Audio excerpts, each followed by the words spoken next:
got my new shoes. I got balance. What they say? So they say Joy Rich, me and Jedi Rich are matching. He can film his tune after mine.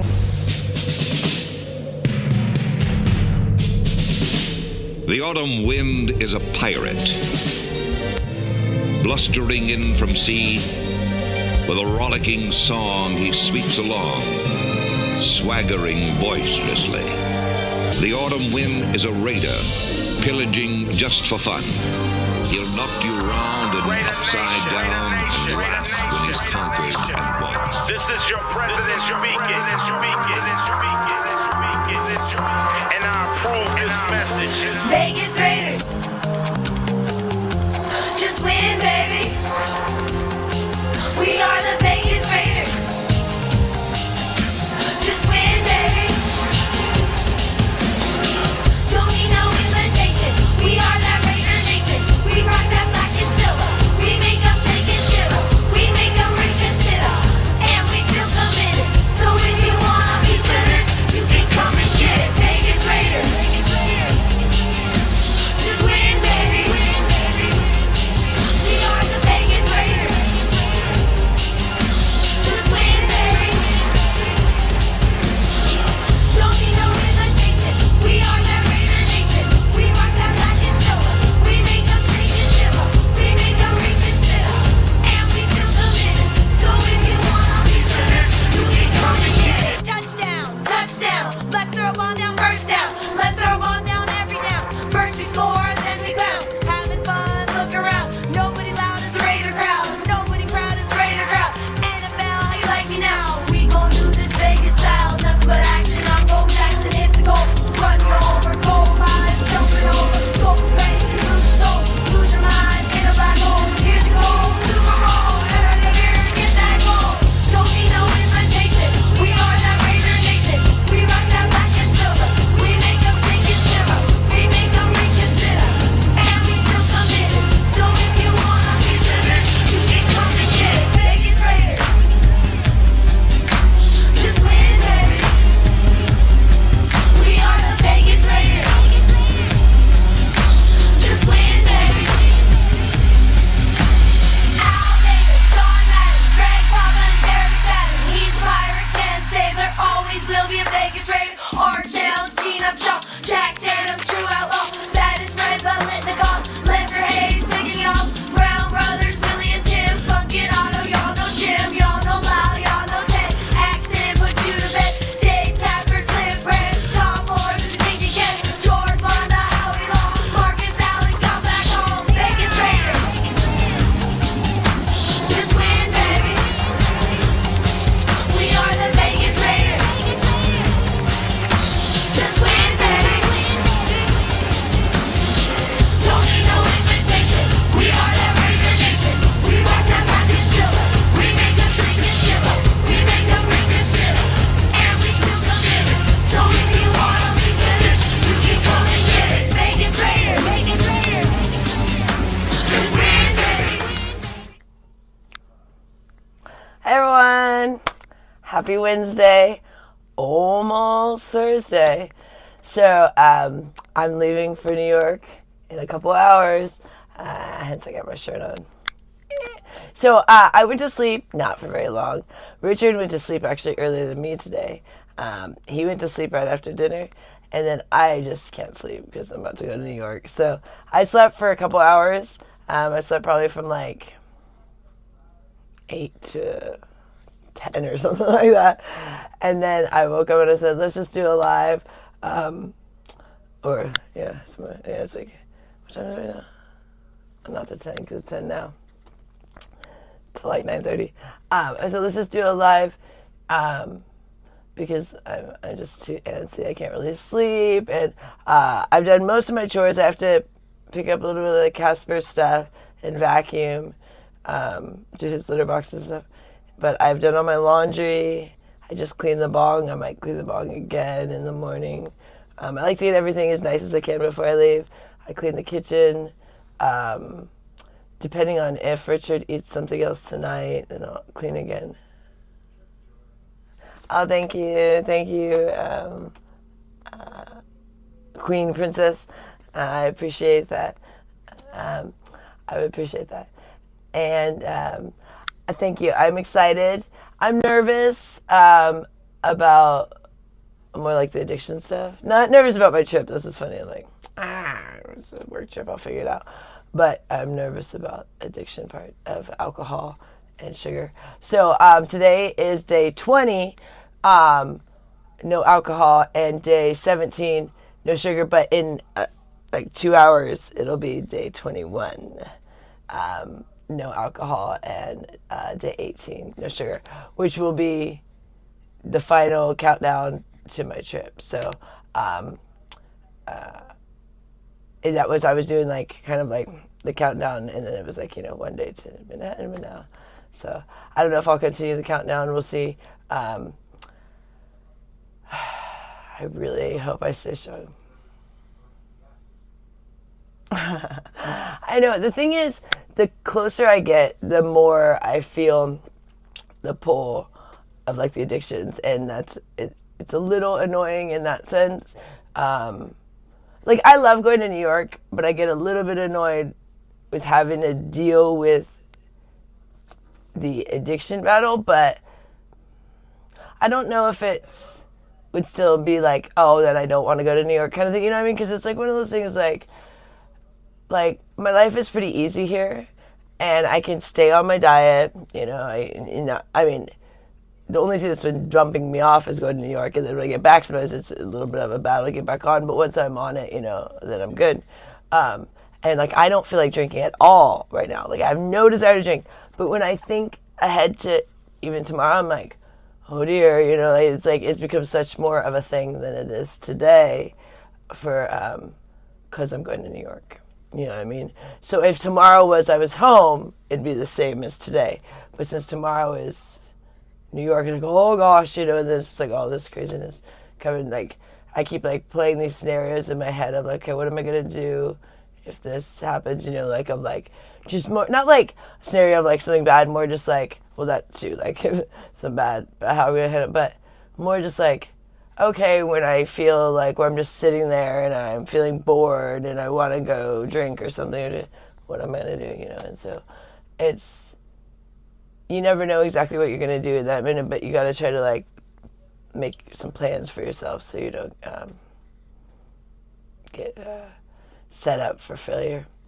But yeah, I hate that it's something that I'm going to have to struggle with. But then, like I say, like, just being scared of a challenge isn't good either. So it's all right. But I am happy to be going to New York, though, at the same token, though. That's what it's like.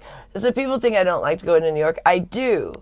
And work there is a lot of work, but I don't mind work. Like, I'm someone that likes to work. So, and even though my job is obscure, I actually don't mind a lot of times. There's sometimes I don't like my job, but there's other times, especially in New York, that I enjoy it. And there's some people there in New York that I really do like that I've gotten to know over the years that, it's hard to describe what our relationship is on any sense, because they wouldn't call it friends, and it's a little more than acquaintances, but it's something where, how have you been, and how's life, and it's good to check in with people and stuff. So I do enjoy, seeing some people again, because I see a lot of the same people when I go, especially the more often I'm going. It's like some people have already been like, okay, I'm seeing you this day and this day and day.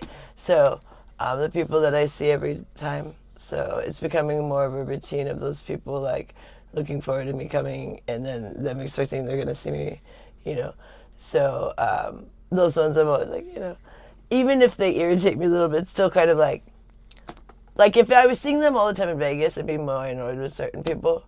But since it's like I'm going all the way to New York, then it's kind of, it's like different. You're like, oh, that's cool, hey. And it's always nice to interact with people that live in that place, because I learn a lot from people. Especially about New York, and I really like that, because my mom is from New York. So for those of you that don't know, that might be new to the channel, my mom, and others are like, oh God, and I was like, my mom was from Long Island, New York, and she either killed herself or my stepdad shot her, one or the other. I don't know, but I was told she shot herself when I was 20 in the Air Force. But I never got to go to New York with my mom, and she always wanted me to go. But it never worked out financially. She could never afford it. So it's a big deal when I got to go to New York. Because it was, like somewhere I always heard about and always wanted to go. So I first went in 2021. And I was really sad in 2022 when we moved. Like, I never thought I was going to go back. Like, I thought it was over. And this kind of was my downfall when I got back. Like, is I was really depressed about leaving New York. But I had to, because it was killing me, because the pace was too much and I wasn't being healthy. So I was getting way too thin and way too exhausted, very unhealthy. And so Richard was like, we got to get you out of here. But I wanted to stay longer. But when he booked the ticket, and then I was like, all right, that's probably a good idea. So I remember being okay about leaving, in the last day, being like, it's good. But then when I got back to Vegas, just being really sad, because I missed New York.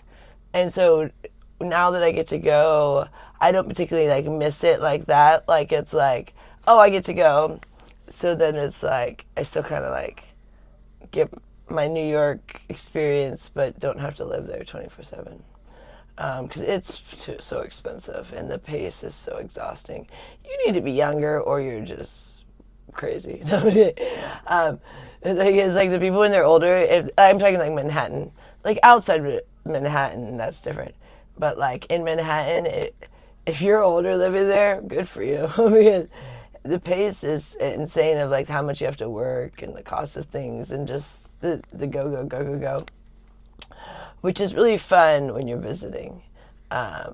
For me, like, I like that, but when you live there, it sucks too, because when you live there, people start to kind of not really like it as much, and they don't appreciate the beautiful place they're in as much, because it's kind of, everything's a pain in the ass sometimes, So, I've already checked into my flight and everything like that, because you do that 24 hours ahead. Actually, didn't do it 24 hours ahead. I like forgot. I was like, oh yeah, I got to do that.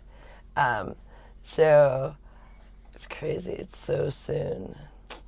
It's coming up in not very long. Probably after the blog, I might sleep for an hour or two, but I just feel like I'm not gonna sleep. So I'll probably just like start taking my shower and because I haven't showered yet. This is from yesterday. I showered yesterday, well, which is today. I showered today. I haven't showered for my trip for New York, which will be tomorrow, I guess. We're still on Wednesday. It feels like Thursday already to me, but it's still Wednesday for like a little less than 2 hours. Hey, you guys, don't forget. I can't forget either. The day I get to New York, that night is Bunny, because at midnight will be the 1st. So I arrive on the 31st, but at midnight will be the 1st, and that's when you have to say Bunny. What you have to say is the first words out of your mouth at the first of the month. Every month you say Bunny for good luck all month long. Armani says hello. Hi, Armani. How are ya?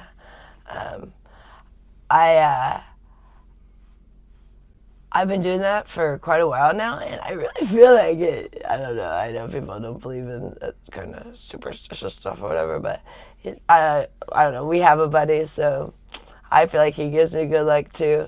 I rub his hoofs when I go to Manhattan because he'll put him out in this little Superman pose, and I'll be like, rub for good luck for Manhattan, good luck in Manhattan. And he'll let me do it for a while.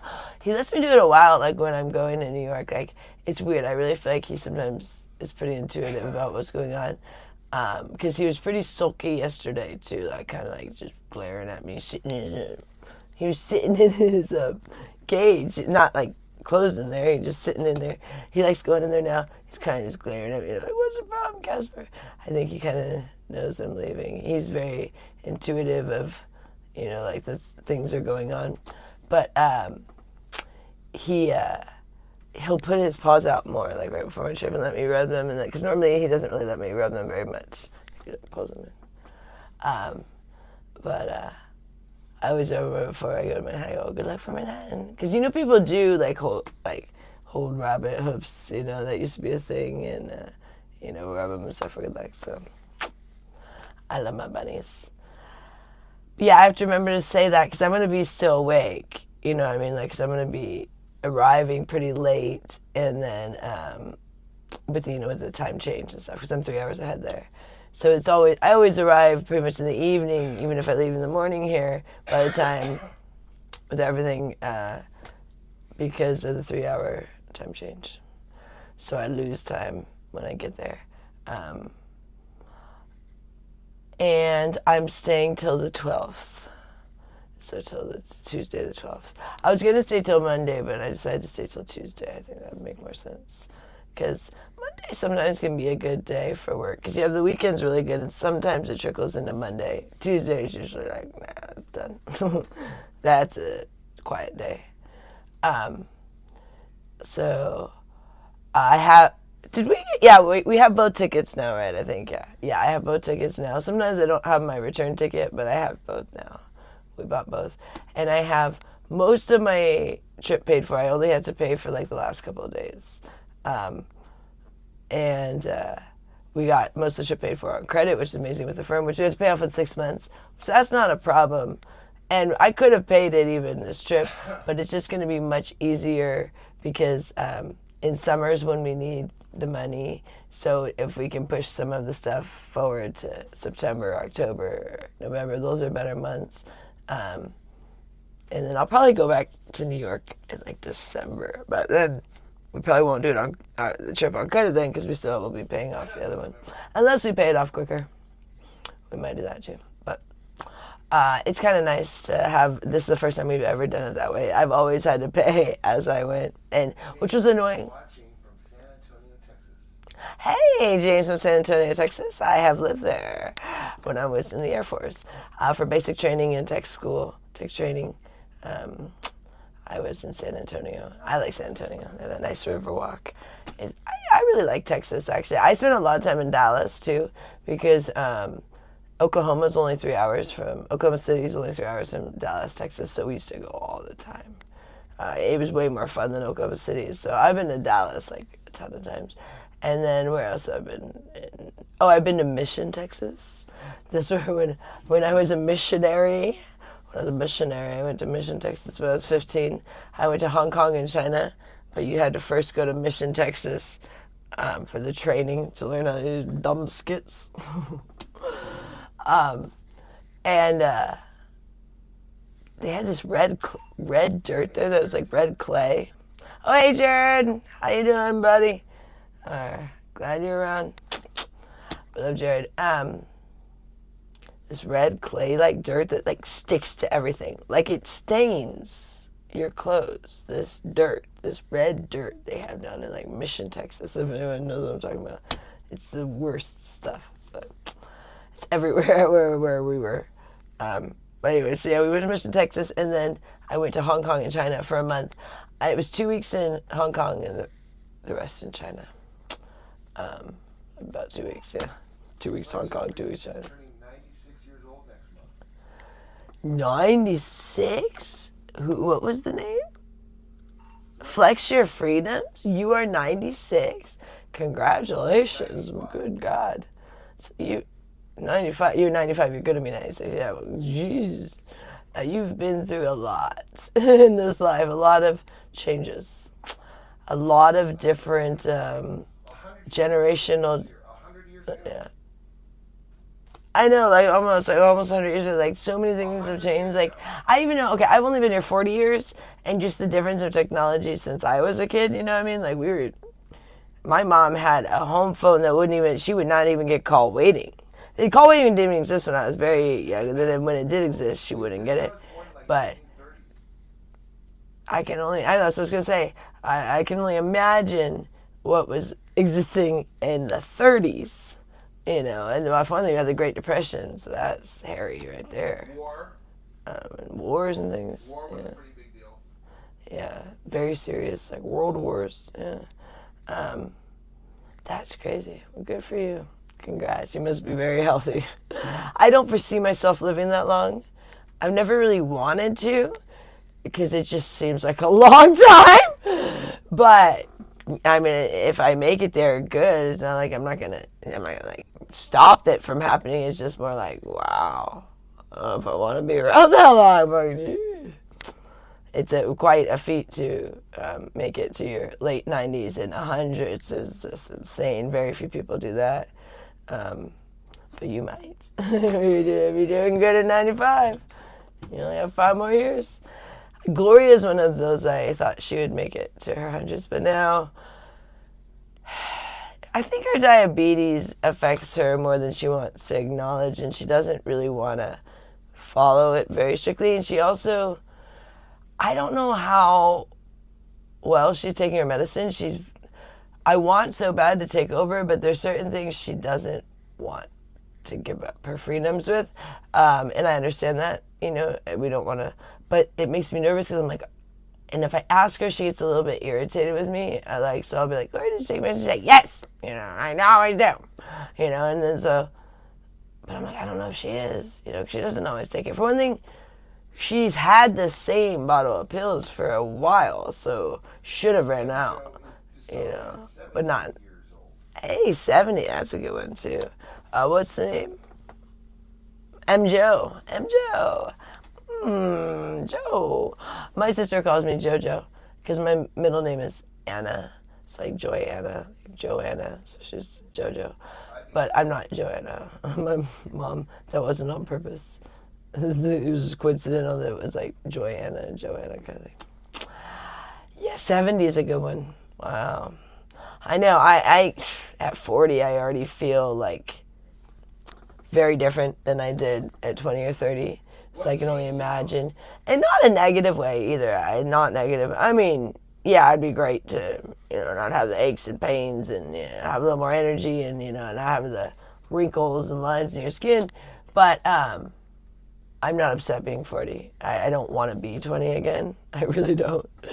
As nice as it was to be young, I was miserable in my 20s because my mom had just died.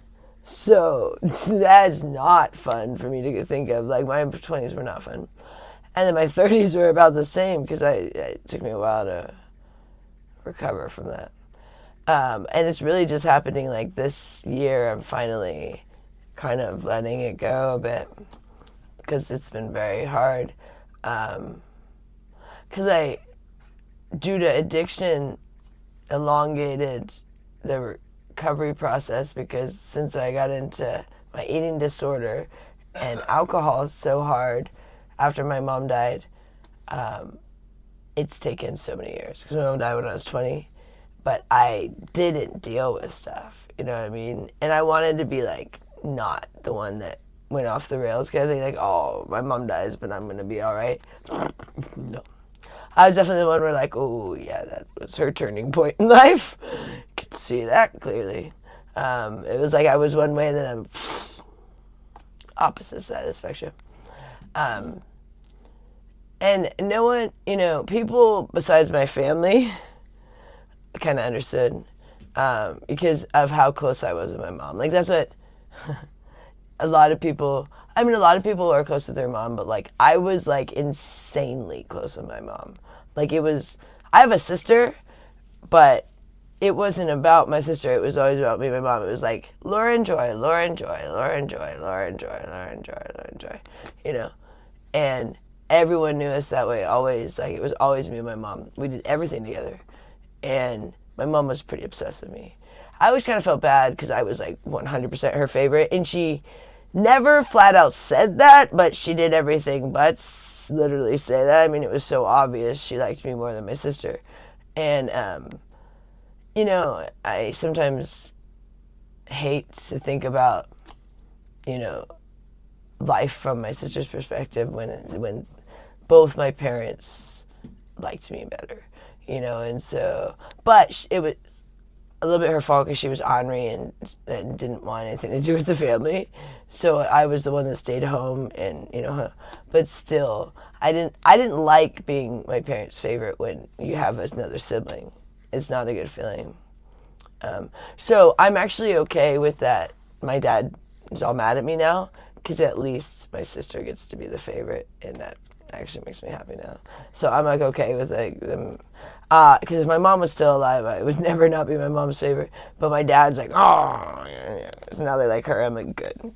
So I'm happy for her with that because now she gets to be all. Because if I was still around, it'd still be about me, and I didn't like that. It's some people might like that. I never liked that. I wanted my parents to treat us equal, and they didn't. But they acted like it was because I was easier. They're like, well, you don't cause us any problems, and you're always home and stuff, and Sarah's a nightmare. But still. But now, since I'm the nightmare, they don't talk to me, so there you go. But anywho, let me see. It's day 20, no alcohol, day 17, no sugar, but almost day 21, and day 18, which will be the last days till I'm in New York. So I don't know how long my countdown will continue if I continue in New York or whatever, but it was kind of this thing of it was a countdown to New York. So that's what I was doing all three together. I was saying the alcohol, the sugar, and the days to New York. But I'm really feeling such the pulls as it gets closer. But just because I'm tempted doesn't mean I have to cave in. But I hate that, like, if I wasn't going to New York tomorrow, I wouldn't even feel a temptation. Does that make sense? Like, it's like the going to New York that causes the whole temptation. But that's all right. Because like I said, here is kind of like this safe little like box I live in, like in my little closet. Don't want to go out of the closet, you know. Don't want to come out of the closet. Just kidding. I came out of the closet. I'm bisexual. But it doesn't mean that that's the way you live your life either. Do you know what I mean? Like, you don't. As nice as it is to be safe and secure and never make a mistake in one place if you make like a padded room for yourself, but it's not really like living and challenging yourself. So like in Vegas is not a challenge for me. That's why I get depressed, because nothing is challenging here for me. I mean, it's like business is easy. I've been doing it here for years. I mean, the fact that Vegas is slow, but when I go to my calls in Vegas, it's very easy for me. In New York, it's much harder. Like, the whole thing is harder because just traveling in New York is harder. So like even traveling in Manhattan, even like getting in an Uber to go from Manhattan to Manhattan, it's just so much different than going down the strip in my own car or something. It's just like everything is just a bigger thing. And then the weather makes it very different there. Like right now I'll be fine because it's summer. It might just be humid. But like when it's really cold, that makes traveling even more extreme, where you're like, oh gosh, I could go outside and it's freezing out. You got to bundle up more. And then the actual clients are much more demanding. And I usually have to stay the full duration, if not longer. They usually continually pay me to stay hour after hour, which is exhausting to me. You're like, it's cool you're getting paid, but I get tired when they're like, I often leave at some point because they're like, stay longer, and they keep on paying, and I'm like, no, I gotta go. But in Vegas, that rarely happens because people are cheapskates.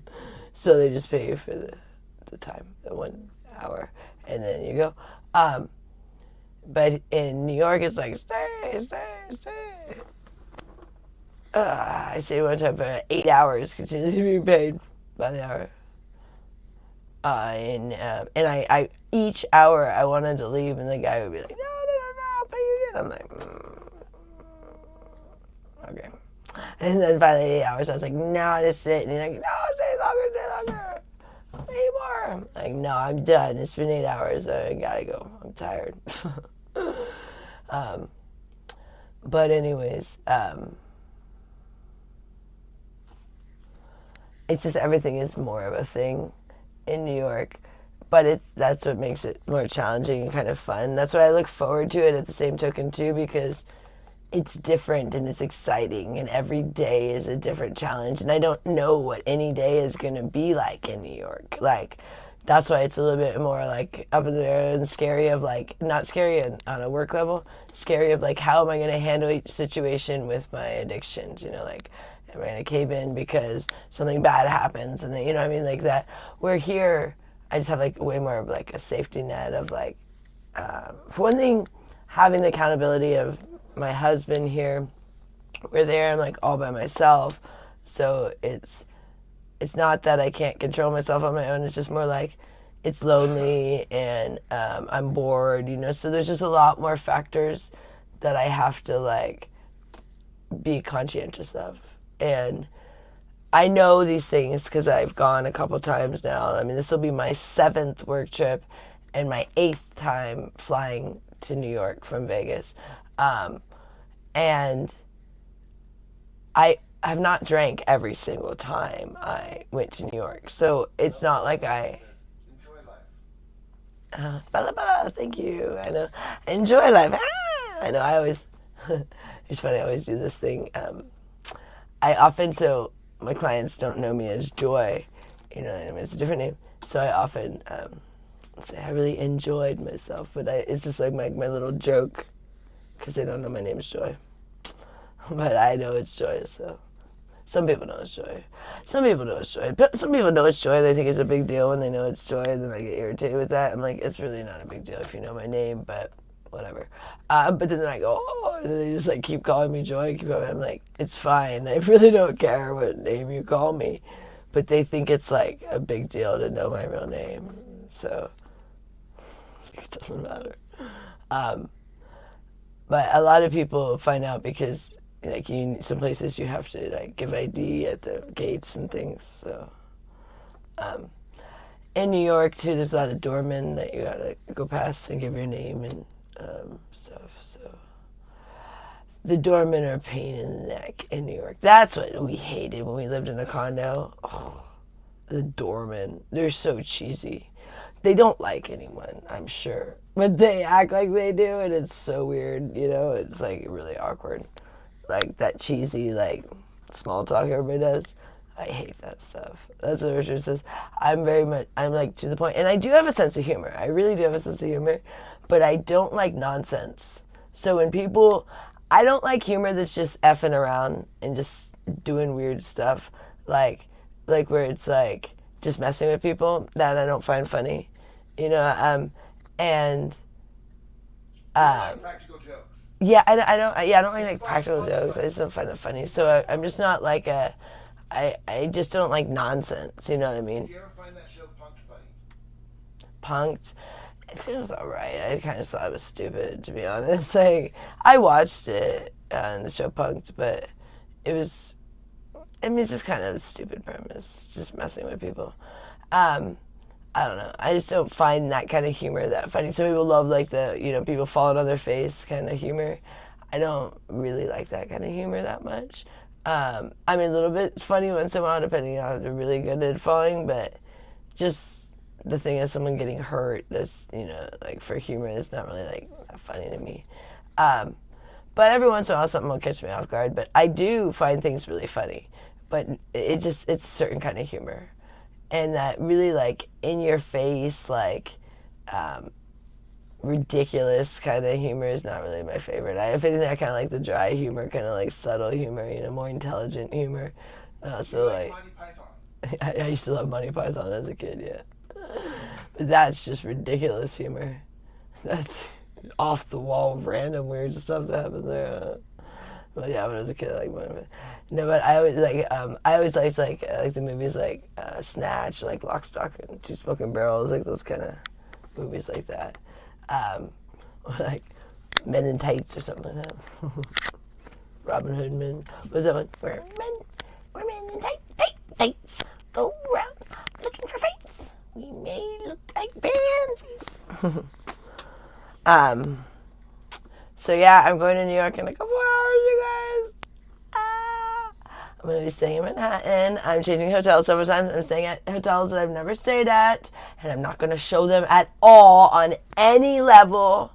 There will be no blogging from the rooms, no photos from the room. I'm taking them, but they won't be posted anywhere until I get home, or until I leave that hotel. But I might even wait till I get home because it's just like I just don't want anyone bothering me on any level of that kind of doxing stuff. That's just been there, done that. Got the t-shirt, don't want to do it again. So it does irritate me a bit because I used to like to take photos for work, like in like my mirror selfies and stuff, and I like doing it in my hotel room because they usually have like cool mirrors, which I'm still gonna do that, but I would always post them. Now I have to like wait till I get home, and so it'll be like old by the time I get home, because I like to post like photos like daily if I can.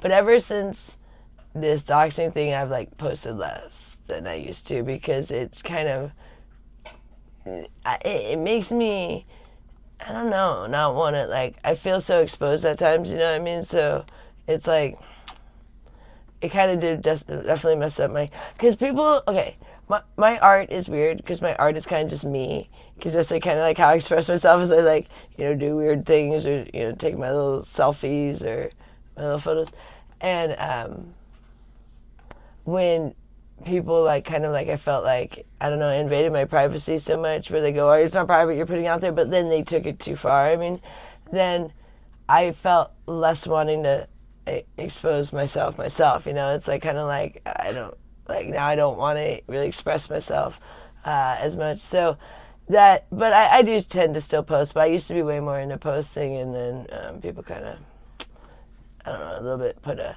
I don't know, wet blanket on my art parade. So but it's a good thing, because as I become more known, because, you know, I used to only be known by the people in my job, and no one else really knew me. And then, you know, we got a little bit of people knew us with the Raider Nation song, but then that kind of like died off because the pandemic came, and I think people kind of forgot about us. But now, you know, there's a lot of people that kind of, you know, starting to like get to know my life.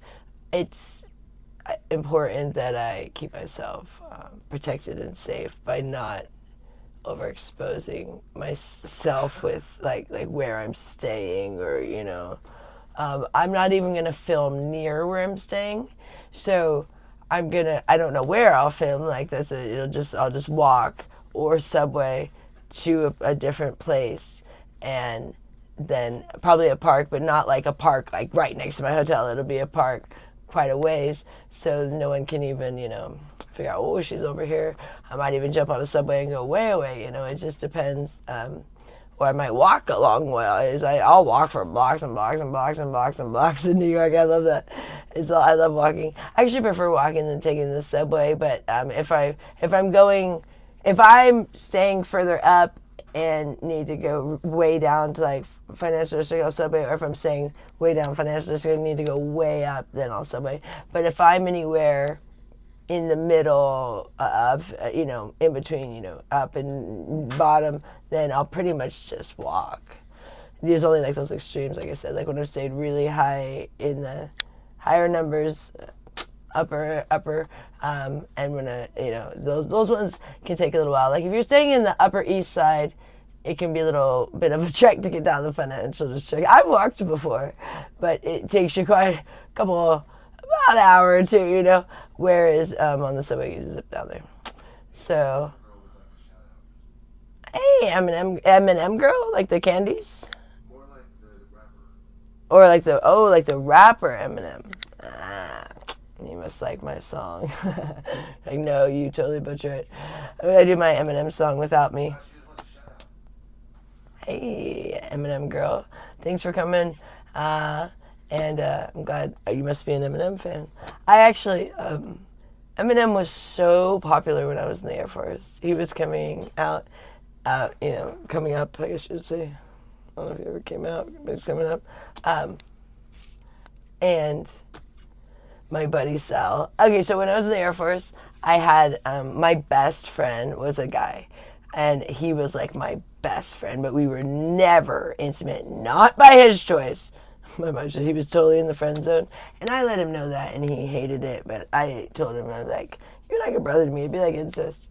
No, you're totally friend zone. Sorry, but he was like my best friend all through my time in the Air Force.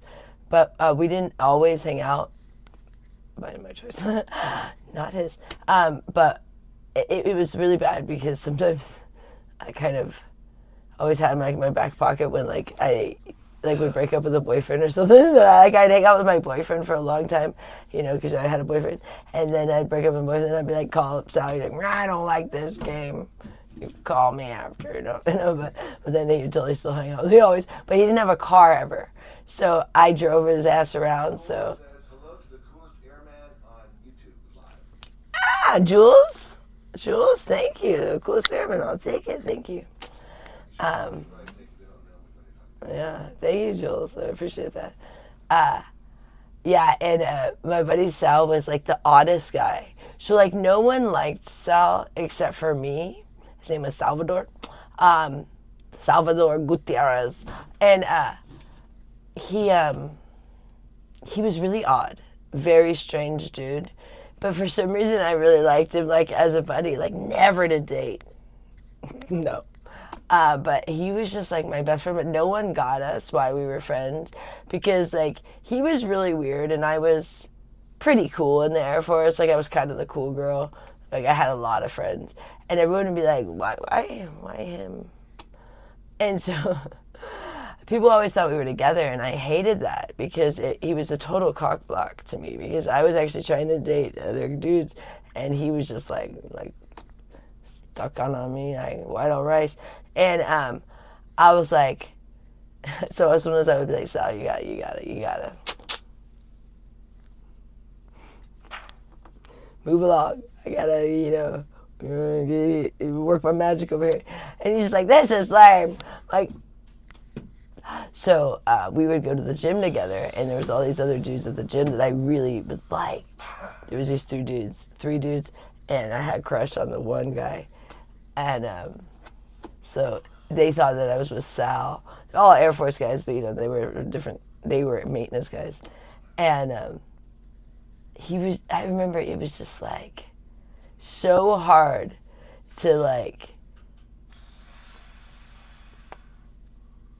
no one understood like why we would even hang out in the first place. So it was like but I took a lot of shit for being his friend, if that makes sense. But I don't know. I just liked him. But it was like, why him? Why would you hang out with me? He's such a weirdo. And I'm like, I don't know. But he was my buddy. But yeah, he didn't get a car till like his last year in the Air Force. So I used to have to drive him everywhere with something. But he gave me something to do. I would just call him up, like, where do you want to go? And so we'd go. He always wanted fast food, and I never ate fast food. So we would just go through a drive-thru and get fast food. And I would get Starbucks at the time, but you had to go to the mall to get Starbucks. Like, Starbucks didn't exist barely anywhere yet, so you had to go all the way to the mall. I'd want to get a Frappuccino back in the day. But anyways, it's just funny how some people end up in the friend zone, and some dudes don't understand why they end up in the friend zone. But every girl that puts a dude in the friend zone, they know why the dude's in the friend zone. But like the guys, like, I just don't understand. You're like, they think that like the longer they hang around, there's a potential chance. But some dudes are like, no, sorry, it's not gonna happen. Like you can hang out for eternity. Well, You're still just gonna be my friend. The worst part about those guys is that the guy that hangs out in the friend zone is basically saying that you're not as hot as you think you are. That you think that you're hotter. You're like they're banking that whoever you think you're gonna get is going to dump you. Not necessarily that it's more that it's just not gonna work out. They're just hoping that like it's not gonna work out. It's not necessarily that they may or may not think you're hot, looks, right. but it's more just like they're just hoping that it doesn't work out or that they're nicer than the other guys, because they're usually pretty nice or something. He wasn't nice. He was a dick, but a lot of times the dudes in the friend zone will try to be like super nice, and they want it to be there, when you bitch about the guy that's being a dick to you or something like that. Like, oh, Right. But yeah, I don't know. I had a lot of dudes in the friend zone in the Air Put me in Force. the friend zone for about a couple days. Say what? You put me in the friend zone for a few days. I did put Rich in the friend zone for a second. I rarely wanted to date. That was rarely something I wanted to do. I usually wanted to be single, but every once in a while I would meet someone that I liked and then I'd end up dating. But with Richard, I already knew him and there was just so much going on in my life and I was such a mess that I just didn't want to even go there. And I also knew that Richard was very serious, like, so I had only dated guys that were kind of like not serious. So at first I was like, no, I knew that like he needed more of a commitment that I could give at the time, I thought. But that was before we even ever went on a date. But then we went on a date, then I was like, oh, we were solid after that. After we went on a date, I don't think we ever stopped hanging out. Like, I think we went on our first date, and then we hung out every single day after that. And the only times we have not been together is if I was traveling for work. But other than that, me and Richard spent every single day together for the last 13 years. And our first time we had time apart was when we were in Panama. That was the first time, because so 2020 was the first time me and Richard from 2012 to 2020 had spent even a day apart. And then we spent 18 days apart. I went to Vegas for 18 days, which is way longer than I go to New York. I only go to New York for 12 days, usually at most. I think I went 14 days one time, but not 18. 18 was a long time for our first time to be apart. And Richard was in Panama and I was in Vegas. And that was crazy. And I went twice when we were in Panama. So I almost spent more time in Vegas when we were in Panama than in Panama. Richard spent the full 2 months. I spent like a month in Panama and like a month in Vegas. Out of the 2 months. So I just knew that I had so many issues that I was going to be a disaster. And I was when I first came in. I mean, one of our first times of hanging out, I ended up getting so upset that I, because I would get drunk, that I storm out of the house. Gloria was living with Richard at the time in Portland. I storm out and I, basically, say I'm never coming back. And, I don't remember actually what happened, but Richard was very upset. I know that. And then I thought it was over because I thought like any other time I pulled an act like that, like the dude would not want to see me again. But instead, like, Richard called me the next day and said, come over, we have some flowers for you and stuff. And I was like, what?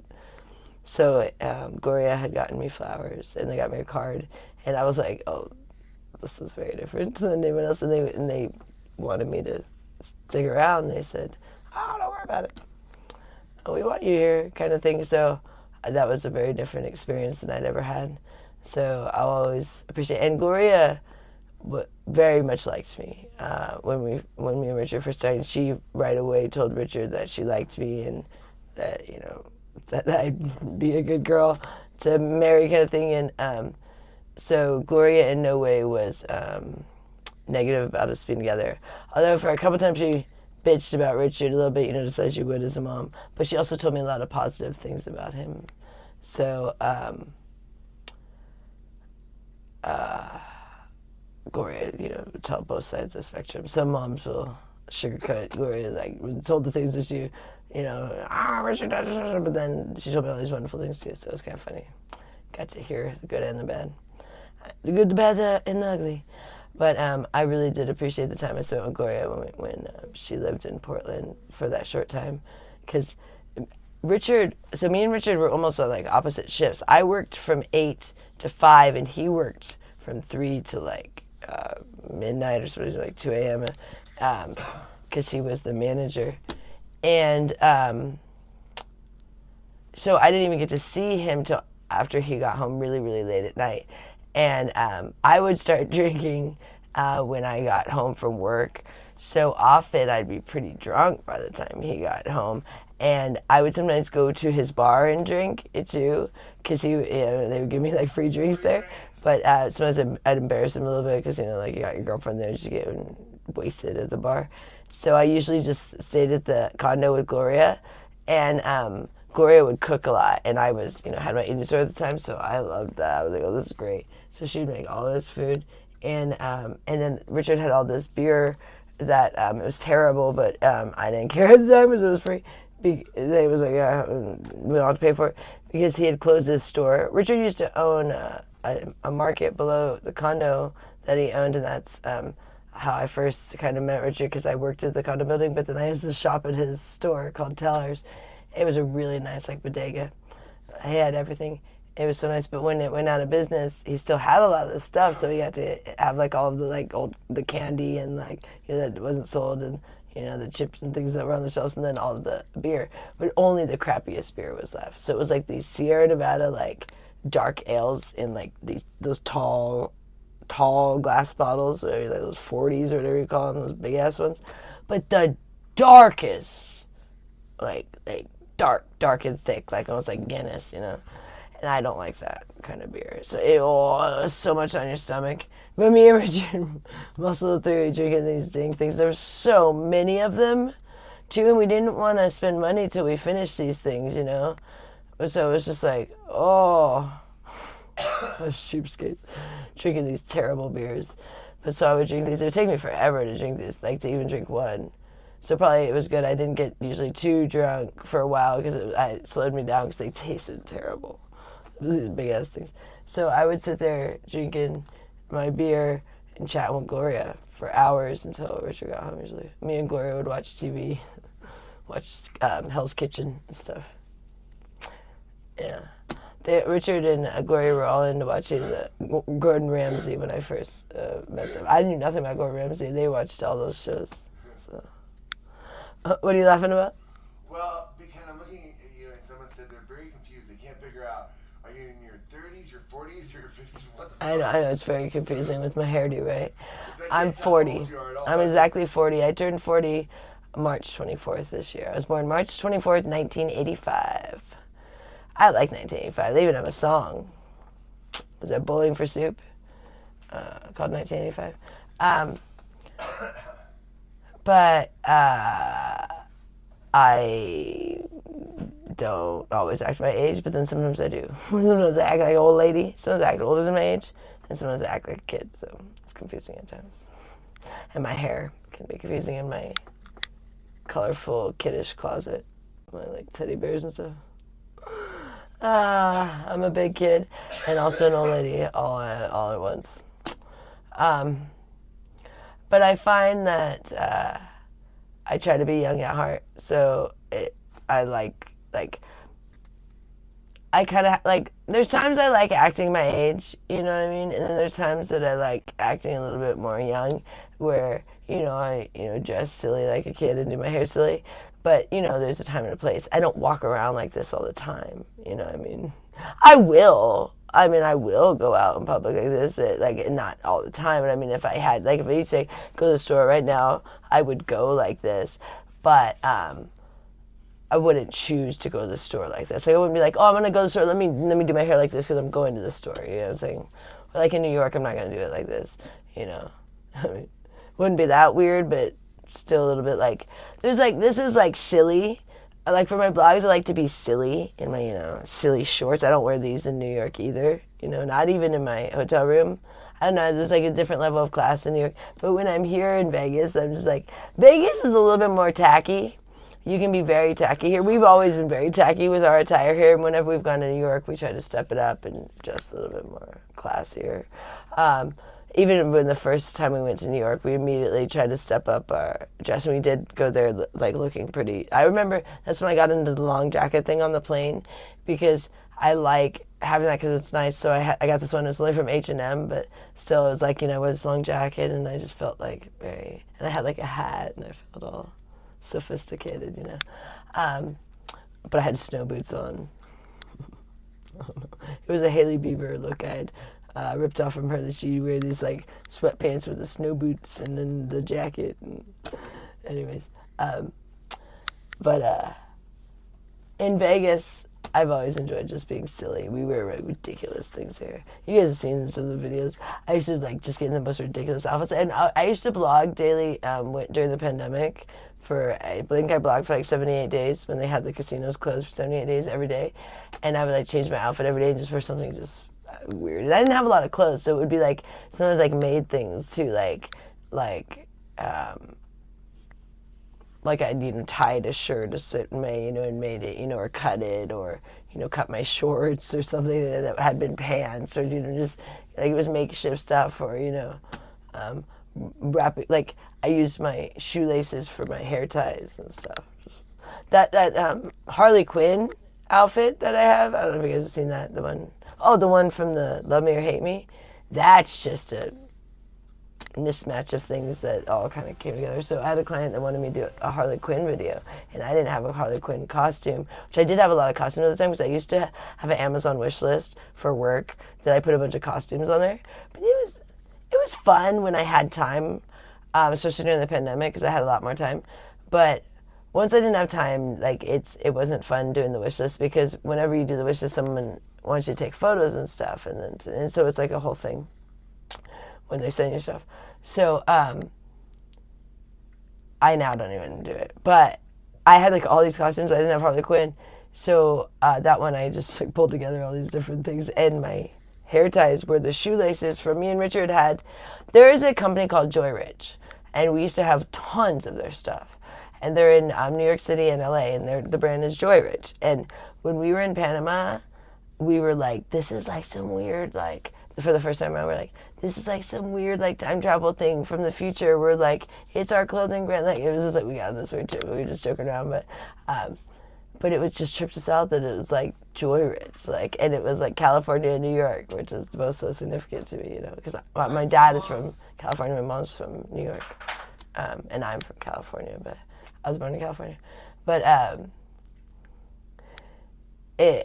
we bought so much of their stuff, but it was on eBay. Like I don't even bother eBay anymore because we had so much fraud on eBay happen to us, where people have like scammed us. And I've been scammed so many times through eBay that I won't even use anymore. But unfortunately, they used to have a lot of things that I could only get on eBay that were kind of cool, like the Joy Rich clothing. So we used to have like tons of stuff, and some of the stuff would say Joy, some of it would say Rich, and some of it would say Joy Rich. And we decided this is the greatest thing ever. But we got these matching shoes. They were K-Swiss, and they said Joy Rich, all of them, and they said Joy Rich on the laces, and they said Joy Rich, I think, on the back or something like that. But those are the ones that I'm wearing in the Raider Nation song. We loved them. We took those to New York, and we wore them till they were filthy. And then when we left New York, we had to decide what things we wanted to bring back. We couldn't bring back everything we had because we flew back, and we had to discard so many things, and the shoes was a hard one. That we had some really cool shoes, and we had to choose priority. And those ones, since they were filthy, we left them, but we really wanted to keep them just because they were, you know, like special to us. Like we always liked those our matching shoes, but we're like, so we had to throw them out.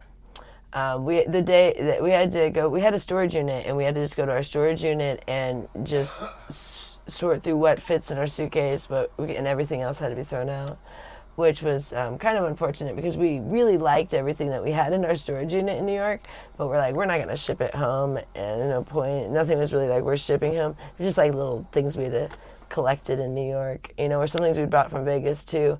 But we'd collected more things in New York, so then some things that we'd originally brought had to be left, and then we'd also accumulated a ton of stuff that we just had to leave.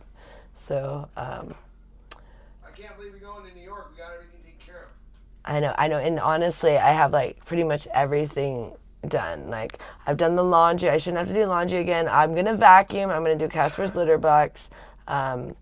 Like in the morning, because it's still night. It's only 11. It's not even, I keep thinking it's Thursday, but it's not Thursday yet. One more hour until it's Thursday. But I already went to sleep, but only for about 2 hours. Richard fell asleep way before me, and I was just like up. I was just doing things because I was just like could not sleep yet. Where normally I'd be like conked out. You guys know how I am. This I was like, because I got my mind going from New York, so I was like, you know, I was playing with Casper. I was, you know, I was finishing up my laundry because I did another load of laundry. Because Annette had a bunch of more dirty stuff, and then I did all of the towels and all the hand towels and all the sponges and all that kind of stuff again, just to have them like really fresh before I leave. Because once I leave, they'll stop washing the stuff. Gloria does this thing where she soaks all the towels in like bleach, but she'll never just throw them in the wash. So not the towels in the bathroom, the ones in the kitchen, the hand towels. So they get really gross, and so I wash them every day now. And then I have like in one of the cabinets out there, there's all these fresh ones, but I know they're gonna go through them, and then they're not gonna, you know, wash them. So when I get home, I'll wash them all again. But I'm trying to make sure everything is like freshly set. And then I try to make sure everything is, stocked up with the supplies. So, like, we got a bunch of toilet paper, a bunch of paper towels, a bunch of dish soap, a bunch of laundry detergent. I just ordered some bedding for Casper and some of his food. It's coming tomorrow. So, because we had that credit for me returning my earbuds on Amazon. Because we're trying not to buy things like that right now. Because, Friday will be fine. We'll be set. But just today, Thursday is going to be the only bit of a stretchy day for us with our funds. So, and I might even work Thursday night. If I work Thursday night, that would really help. But it'll be so late, it will be pretty much Friday. And Friday, I'll be all right, and then a new day, we'll be all right. But, because I'm working Friday right away with someone. They already said, he's like, oh, you're coming? Great, I want to see you Friday. He usually sees me, the second day I'm there. Luckily, he gives me a day. Some people want to see you the night you arrive, and I'm like, this one client, that's an exception because that's the only night he can see me. But a lot of times people will be like, I want to see you the first day you get there. And I'm like, I don't want to see anyone the first day I get there. I'm too tired. But I will see this client because it's the only day he could see me. But I don't even know if he's going to be able to see me. I'm hoping he can because I would like to see him and it would be helpful to get the money the first day. But I won't probably see anyone else. I don't really want to work my first night. It's always hard, because you've been flying all day. And I don't sleep much prior to going ever. I could never sleep the day before school when I was a kid. I don't know why you're excited about that really, but I was always excited to go back to school. I got bored during summer. I liked being in school. I was a very studious child, so I never minded. School was easy and fun to me, but I did all my homework and got straight A's and everything, but I found it fun always. I was the one that didn't mind. I would doing my homework in school. I don't know. And then when I'm in the Air Force, I wanted nothing to do with studying anymore, But when I was a kid, I dug it. I thought doing homework and studying and all that was fun. Once I discovered alcohol, that ended. So in the Air Force, I started drinking, and I think that really made me not be so studious, because then you just don't care as much. Because I remember caring so much about schooling and stuff, and then once I was in the Air Force, I didn't really want to go to college too much. I mean, I tried a couple times, but I wasn't really that into it. And then I remember for all the tests that you have to do in the Air Force, I would never study. I mean, I'd pass all those things very easy, very flying colors, but I could have done better. Like I said, I got an 89 on that one, where if I had got a 90 or above. And normally, in high school, I would have freaked out if I had gotten an 89. I had to get 100% for everything, But I didn't even care once I started drinking. I was that's good enough. That'll work. And then when my mom died, it got even worse. It was really hard going back to school once my mom died. Just caring about, assignments in college when your mom had just, recently, shot herself, basically, or she's been shot by my stepdad. It's I don't really care about this stupid stuff they're talking about. But I really have always dug psychology. What was that? Are you eating enough? Am I eating enough? Is that what you asked? They're worried if you're eating enough. Well, I've been eating my 3 pounds of burgers a day that I eat. If you guys consider that enough, it's quite a bit of meat. But today, I don't know what I'm going to eat before I go on the plane. I might just wait because of the bloating issue. I don't want to be bloated on the plane today. So I might just wait till I get to New York to eat, which is okay for me when I travel. I'm never very hungry, because you're just kind of you're traveling all day. But I also don't want to be bloated on the plane. So it's I'm debating if I want to have breakfast or not, because all I would be breakfast, because it's an early flight. But I don't know if I want to even do that, because I'm nervous that if I get bloated, I don't want to sit on the plane bloated all day. Being bloated is so uncomfortable. So I'd rather wait till I get to New York, and if I get bloated tonight, well, I'll go to bed, because so, and I'll wait. If I see that client, I'll see him before I eat. But the day of traveling never really bothers me if I don't eat because you're traveling all day, you know. But I'll eat when I get to New York. But I don't think I can deal with the bloating all day on the plane. It's just like so uncomfortable. And being on a plane is uncomfortable enough, you know, at times trying to find a comfortable way to sleep because I like to sleep on the plane. I sleep on the plane too. So that's why I don't sleep a lot before I leave because I sleep a good portion of the flight. I actually get mad if I don't sleep enough because then the flight's longer. I like when I'm like asleep for quite a few of the hours because it's like a 5-hour flight, which isn't terrible, but it can feel long sometimes if you don't sleep a lot. And when I sleep, it goes by like that. I'm like, oh, this is great. Oh, we're almost there. Perfect. Because I don't watch any movies or anything. I'll just like watch the thing that'll say, this is your flight, and this is where you are, and this is where, you know, how long you have left or whatever. I'll watch those little things that they have on the screens. And so it like counts down, you know, the amount of time you, like from when you left and how much time you have left and stuff. So from destination, you know, to destination. And sometimes it feels like it's crawling, you know, if like I'll like not sleep long and then wake up, oh, it must have been a while, like, oh, it's been like 5 minutes, darn it, you know. But other trips, I'm like out for a couple hours, I'm like, oh, fabulous. Wake up, oh, good, only an hour left, this is great. So I do enjoy flying, but when I'm flying in New York, unless I'm sitting in a window seat, I try to just sleep. If I'm in a window seat, then I'll look out the window most of the time, and then I don't sleep much. But often I'm not in a window seat because I don't pay for my seat assignment. I just, you know, do whatever they give me. So it's, you know, roll the dice if I get a window seat. I'm usually, you know, sandwiched between two large people, and I'm okay with that. I'm like, I'm on the plane. I refuse to pay extra. Richard one time got us first class, but that was only during the pandemic.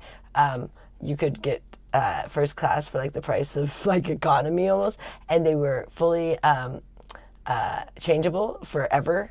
So he bought us 2 first class tickets to New York, and we didn't know when we were going to go. And this is before we went to Panama. He bought tickets to Panama and to New York.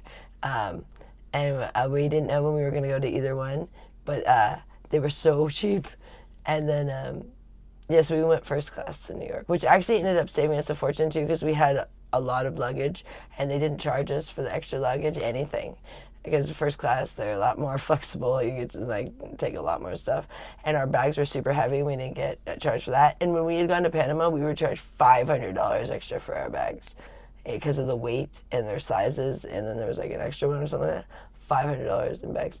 Whereas when we flew first class for the same bags, $0. So we're like, sweet. And we already had, because normally, you know, the people were paying so astronomical for the tickets, but we didn't. So we got cheap tickets and they didn't charge us for the bags. We're like, score. But that was, you know, because of the pandemic. I would never fly first class now. It's like astronomically different. And, well, you know, some planes have really good first class, but some don't. Some you're like, really? I hope you didn't pay much for that, you know, or your extra little hot towel you got or something like that. Although last time I flew, I remember so I was in this thing where like the row in front of me was like called Comfort or something like that, or Comfort Plus or something like that. And on the thing on my seat, it said it, but it was actually their seat because it was the back of their seat. You know, it had on the thing, it said Comfort Plus. And so I said, I go, wow, I'm nice about getting like the nice area where like they were like, maybe, because I didn't pay, you know. And I'm like thinking I'm in a, like this, and I'm like, wow, look at me, you know. I'm thinking I'm all special, and I don't realize I'm like the row behind them. But so this lady's coming around with like, looks like very nice snacks, you know. I thought, oh wow, they're stepping it up today. How nice is this, you know? And I'm sitting there waiting for her to get to me, and I thought, oh, maybe I'll even try some, because they had like nuts or something. Because normally they just give you cookies and pretzels, and no thank you. I get my water and that's it. But they said, oh, maybe I'll have some nuts, because I was hungry. I was coming back from New York, and I wasn't in ketosis, but I said nuts might be nice, a little protein. And she's coming, you know, she got this basket, and I'm like, oh, I'm getting all excited. And then she's like, stops at that row and goes back to the front of the plane. I was like, what happened now? I was like, oh. Guess I'm not the comfort seats. Guess they get the nice refreshments. Such a tease though, because she's walking down to just give them to everyone. She just stops at their row. I was right behind them too. So they come around with my cookie and pretzel, and I'll thank you. I'll pass. I wanted some of them nuts they had up there. Those look much better. And then they come around with like these nice protein meals and charge like a fortune. No thank you. Pass. I'm not gonna pay for that. Get out of here. I'm not paying for basic economy. You think I'm gonna buy your expensive meals on the plane? Yeah, right. I don't want you to pay for an extra bag. I do on the way home. It's not because I won't pay. It's because I don't want 3 bags. So I'm traveling there. I don't want 3 bags on the way back, but I can't fit it as I get things in New York. And my bag's like packed in like sardines in there. I got everything in the 2 bags. But if I buy one more thing in New York, it's like done. So when I switch hotels, I actually already have to pull out my bigger duffel bag usually, or use the Whole Foods bags and things, that you throw over your shoulder. Those are reusable bags, because I already, once I start buying things in New York, cannot fit anymore in my bags. They are fully snug when I get there. So I think this time I'm gonna try to not get as many so in the past I've gone and I bought full-size toiletries and then I just bring them home. But this time I'm hoping, fingers crossed, that the first hotel might have some of those dispensers, which the ones in New York are nice. In Vegas, that stuff I won't use it because I'm kind of picky with my shampoo conditioner, but in the past when I've stayed at hotels in New York that had the dispensers that give you shampoo, conditioner, and body wash, it was really good products. So if it has that, then I'm not even going to bother buying stuff unless one of the hotels doesn't have it. But I'm hoping, because some hotels you can kind of tell if they might or might not. Some you're like, oh, they're not gonna. The first one I'm staying at is one of those that might. Then I'm not gonna. And if depending on how many have it, if the whole stay, that'd be great. But if not, then I might just buy some, because I brought some travel size stuff. I brought my stuff and I put in the travel size. So I do have some of my product that I like, but I don't think I'm gonna bother buying them. I'm trying to maybe not have to bring back so much stuff. And everything's kind of expensive in Manhattan, so it's just extra expenses, where I get my stuff usually on Amazon. It's a little cheaper. There I buy it at Whole Foods, which is more expensive. So, but I feel like this trip there's going to be very little expenses for me, and I don't want to drink, which is an expense, and I'm going to really try to cook my burgers on the Foreman grill at as many hotels as I can, unless they don't let me. So then that saves a lot of money, because that's I still have to spend about $30 a day to do that if I eat my 3 pounds, because they're about $10 a pound in Manhattan. That's probably about the cheapest you're going to get. But that's not bad. $30 a day for basically everything is not bad. Because my hotel is already going to be paid for, but I have to pay it back. It's not free. I have to pay it. I'm going to some credit, but at least I have a little more time. So normally when I go, there's so much overhead right away because I have the hotel room and any of my expenses for the day. Well, that's so then every time I work, I need to make sure I cover all those first. And so usually I need to really, to make it be a good day, work at least twice, because just working once almost doesn't give me that much money because of all the expenses.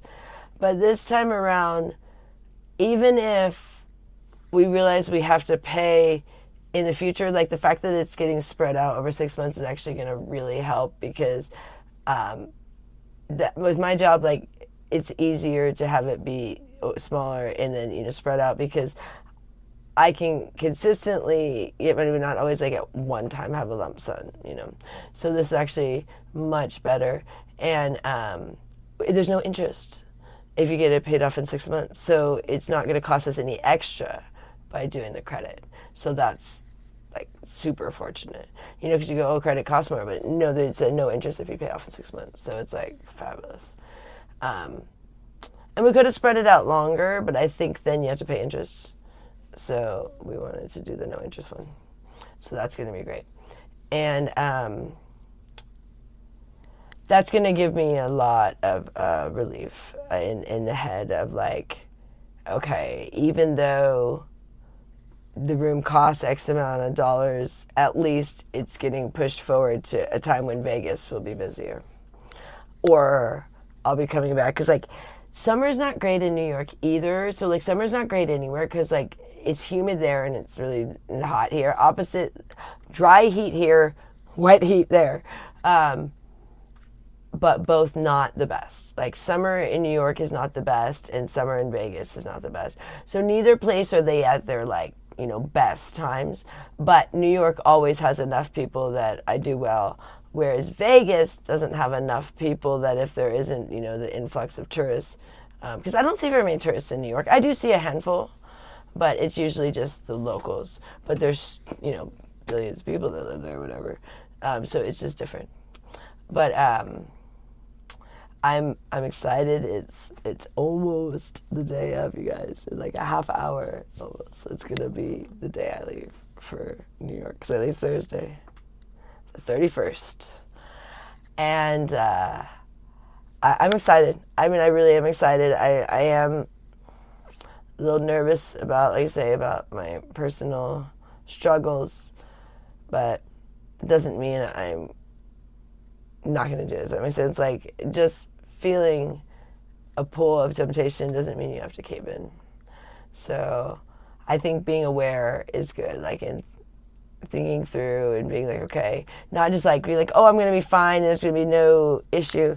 And then, being a little blindsided when I get there, I'm like, whoa, this is way stronger pull than I realized. So I think I'm very aware of it. And maybe since I've been thinking it through and thinking about it so much, that maybe when I get there, it won't be so strong. Whereas if I'd be like, oh, I don't want to think about it, and then get there, and then it'd be like, oh my gosh, okay, it's overwhelming. So I think the last couple of days I've been feeling it, so it'll be less strong because I've already been feeling like the strength of it, you know what I mean? So it'll be like, okay, I'm used to this. Because this is about as strong, like how I feel today is about how it feels when it gets there, where like I'm not saying I want to drink right now, but I'm feeling that pull of like when I'm there, like that pull to want to drink, like I'm feeling that today, and I felt it yesterday, but I'm aware of it. So I think like when I get there, I'll already have I'll be stronger in a sense, and it'll be 21 days no alcohol and 18 days no sugar. So that's in about a half hour. So there you go.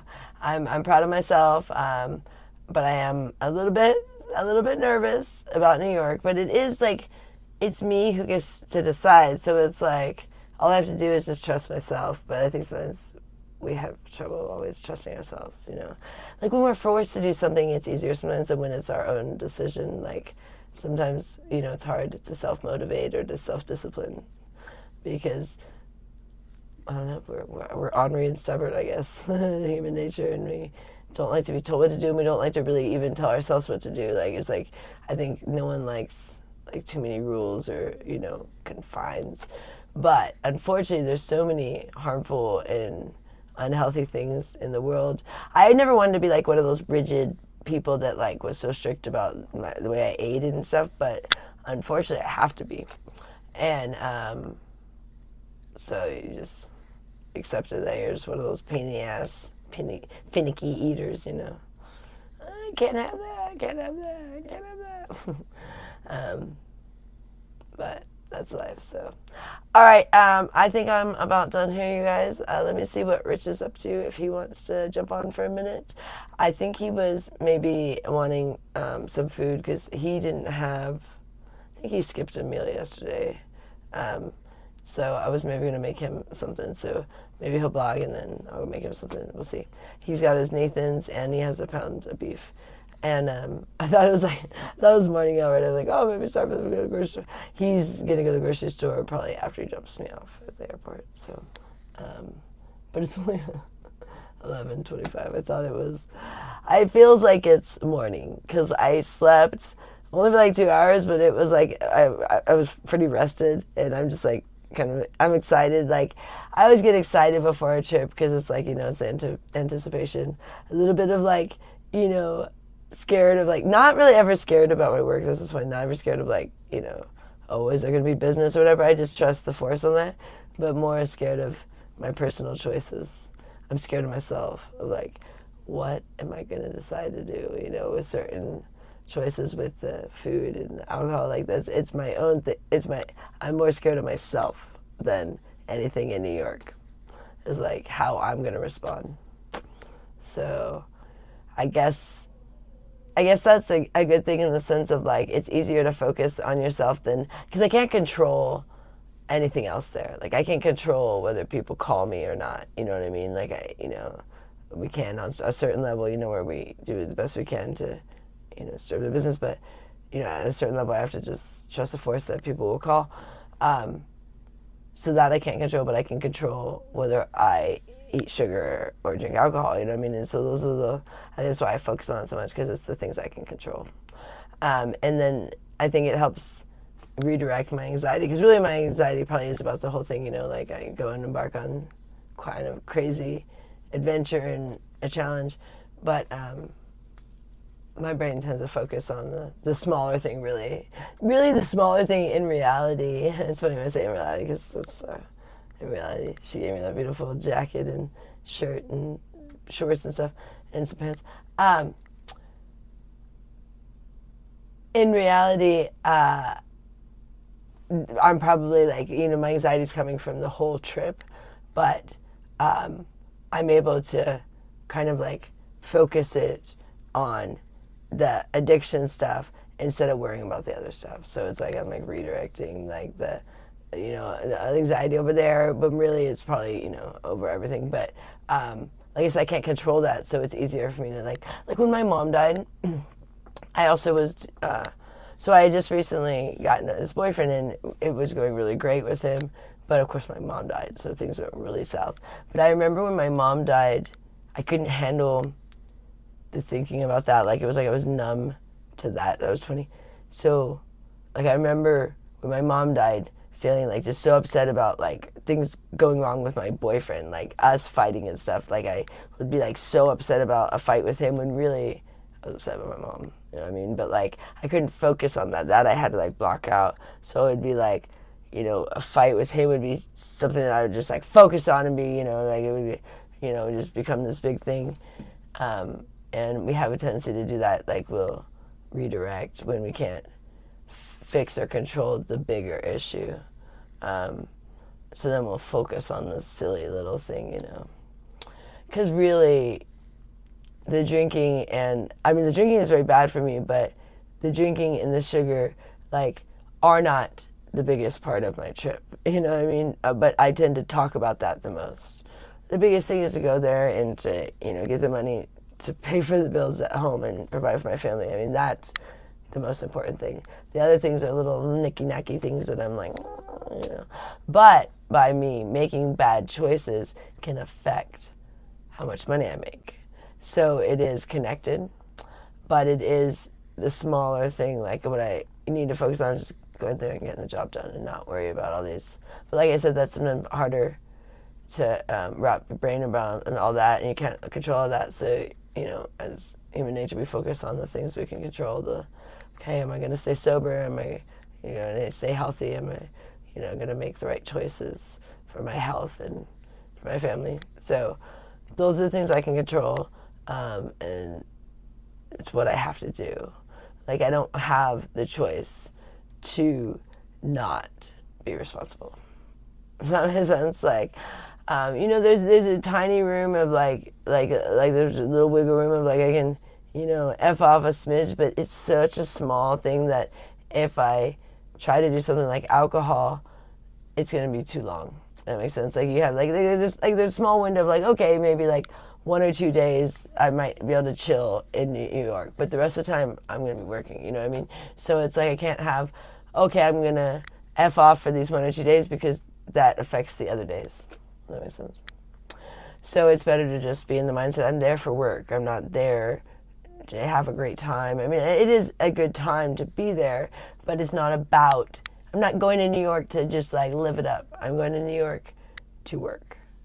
So, and that's a good thing for me. Like, I would not go there to just live it up. I would never in a million years. I mean, you could barely pay me to go to New York to just live it up unless you paid me enough to like cover for the amount of time I was there. But if you're like, oh, I'll give you $100 to go to New York to live it up, I'd be like, no, it's not worth it to me. Unless you like, we're like, I'll give you enough for as much as you make for the time that you're there. That you're like, okay, I don't do that. But otherwise, like, it's not worthwhile to me to go on vacation because like it makes more sense for me to try to work. Because my job is not a consistent thing. It's like it's hit and miss of like when you're going to work. You don't know which days, you don't know which hours. So when I'm gone on a trip, I'm losing all this time that I could be working. And then when I get back from my trip, it could be no business for a while. And that's, you know, how this job is. So it never makes sense for me to just go like, I rarely even do anything that's like, that takes very long that's entertainment, because it doesn't make sense for me to be sitting in a movie and missing a call like at a theater or something. Like, it just doesn't make sense to me. And so there's a little bit of my job, it has become my life. But the nice thing about going to New York is in Vegas, I get a little bit more freedom from my job because I don't have to work as much in Vegas because I go to New York.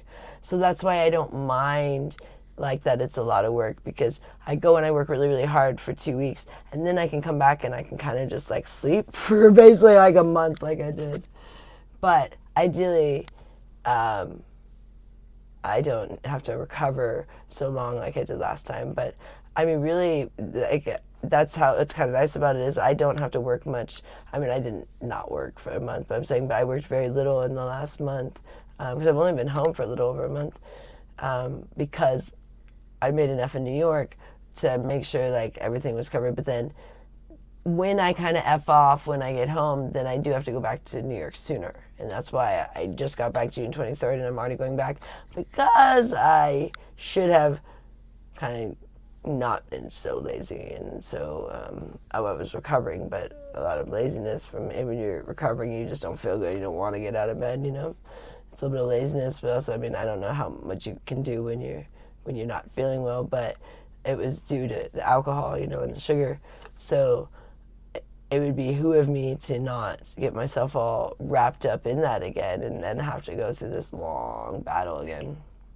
And I don't want to. I mean, I'm just starting to feel better. I'm almost day 21 and almost day 18, you know, for day 21, no sugar. Oh, no, day 21, no alcohol. Day 21, no alcohol. Day 18, no sugar. It's like two numbers. Can't get it right. It's 3 days apart. So I stopped the alcohol. I had stopped the alcohol for 14 days, and then I drank that one day on day 15. And then I stopped that, and then I stopped the sugar 3 days after that date. So it's 3 days from that date. So in a half hour, it'll be 21 and 18.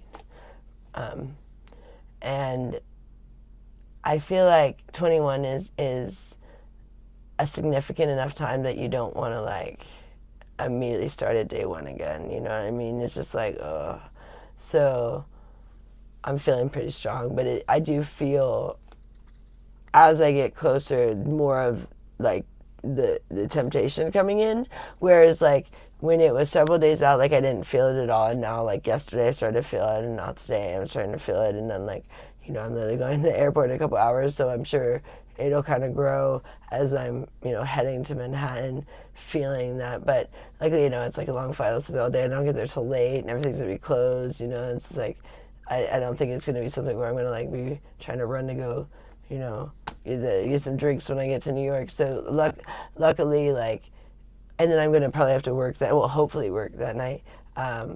It just depends on my client. I mean, he can't let me know till that night, so But I can't be getting drunk or anything like that. So it's good. So there's like a lot of like kind of barriers, because I think the first couple of days are going to be the biggest struggle. And then once I get into a different routine and not, think about the drinking, because at first it's going to be more like, oh, it was kind of had become a little bit of a routine when I got there. You go and you get settled, and then you maybe go, get some hard ciders or something, and I go back to my room and, drink a couple ciders, and enjoy myself, just sitting there, like, because the only reason why I enjoy drinking is that first initial thing, you get that little buzz, but after that, it's just all south for me. So it's pretty stupid for me to drink, because I only really enjoy, like that initial, like, woo, and then my stomach starts hurting, and then I don't feel good, and then I usually, like, pass out. So it's just kind of a dumb thing for me to do, honestly, because it's not really, like, this enjoyable of a thing, really, you know what I mean? When you really, like, look at it like that, it's okay. I get a little bit of buzz, then my stomach hurts, and then I drink more to try to get my stomach not to hurt, and then I drink too much and pass out, And that's the cycle, so... And then I wake up and I go, oh, I feel like crap, And then I go, oh, I better drink some more, and it's just, it's a bad thing, but it's not really, like, fun in any way, you know what I mean? Like I said, like, that little buzz is, like, the only, like, little bit of enjoyment, and the rest is kind of, like, just this downhill, like, So, the more I kind of, like, think all this stuff through, then I'm like, I don't even want to go there, so... I've been very, very much vocalizing it and communicating it to Richard too, like saying, like, so that he can be aware, like, it's kind of like a checks and balancing, like a little bit of accountability of, like, I want you to know I'm struggling, so, like, be aware, like, be on alert for that, like, don't think, like, I'm just so strong, like, like, I am struggling, so, like, help me with that kind of thing, like, checking in with me kind of thing. So, because if he just thinks I'm so strong, he won't even, like, he'll just assume I'm not going to be like, no, like, keep me accountable, like, check in with me. So, anyways, I'm going to see what Rich is up to, because I'm either going to take a couple hours sleep, or I might jump in the shower. I don't know. I can't decide. Can't decide how early I want to start getting ready. Because I do need to get ready early. I have my alarm set for, in a couple hours, but it's not even Thursday yet. So I get ready for Thursday before Thursday. All right. I'm going to try to do vlogs in New York every day. It just really depends on my schedule for work. But I really want to do them in the mornings, whenever I can. And I want to not... Oh, there you are. Cool. Do you want to take over for a second? Yeah. You look cool. I like that. What do they call those? Do-rags? What do they call those things? Do-rags. I like that. I think that is Vegas Golden Knights. Yeah, and I want to, I'll do a little weed. Oh, that's the other thing. Sorry, babe. Let's get switch out. I might need to get some weed in New York. Maybe I might have to just buy some pre-rolls. I don't like pre-rolls, is the issue. I don't like joints, but it's better than nothing. And that you can smoke outside in New York, because I don't want to smoke in the room on any level. Because what I like is my bong, but I don't want to take a bong, nor could I fit a bong in my bag. And also, a bong would have to be in the hotel room, and I don't want to do that. Because it's like a $250 fee, and you can get kicked out of hotels. No, thank you. So I will never smoke in a hotel room. Well, during the pandemic, we used to do bong hits in some of them, but some of them allowed it, and other ones didn't care during the pandemic, but then some of them did. So we ended up getting a vape. We got this big volcano vaporizer thing, which I kind of liked. But we ended up getting that because it did become a little bit of a nuisance trying to do. But early on, in the beginning of the pandemic, none of the hotels cared because they were just like, if anyone's here, fine. We don't care if you're smoking weed. So like a lot of hotels smelled like weed.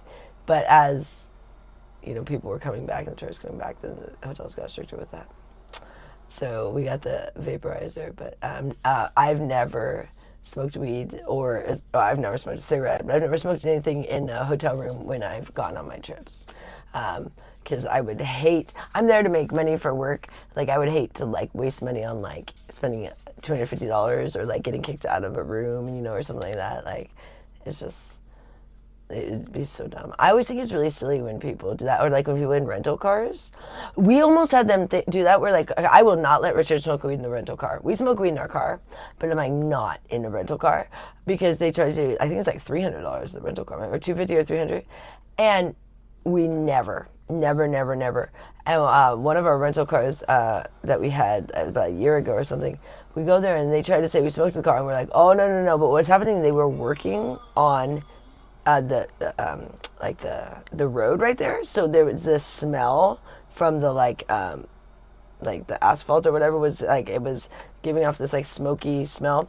So we said no, we did not. We have to, because the one guy tried to say, so we got the manager out and she had to go out there and she's like, oh, I see what he's smelling because it's around here, but yeah. But we're like, no, we're not paying $300. We absolutely did not smoke in this car. Go back out there. You better get out there and get correct your noses because this is like, and so that she's okay, no. But no, I mean, it's just the dumbest thing. Like, your rental is like like for us, when we rent it, usually around $100, and then you're gonna pay $300 just because you couldn't not smoke in the car. It makes no sense to me. This is ridiculous.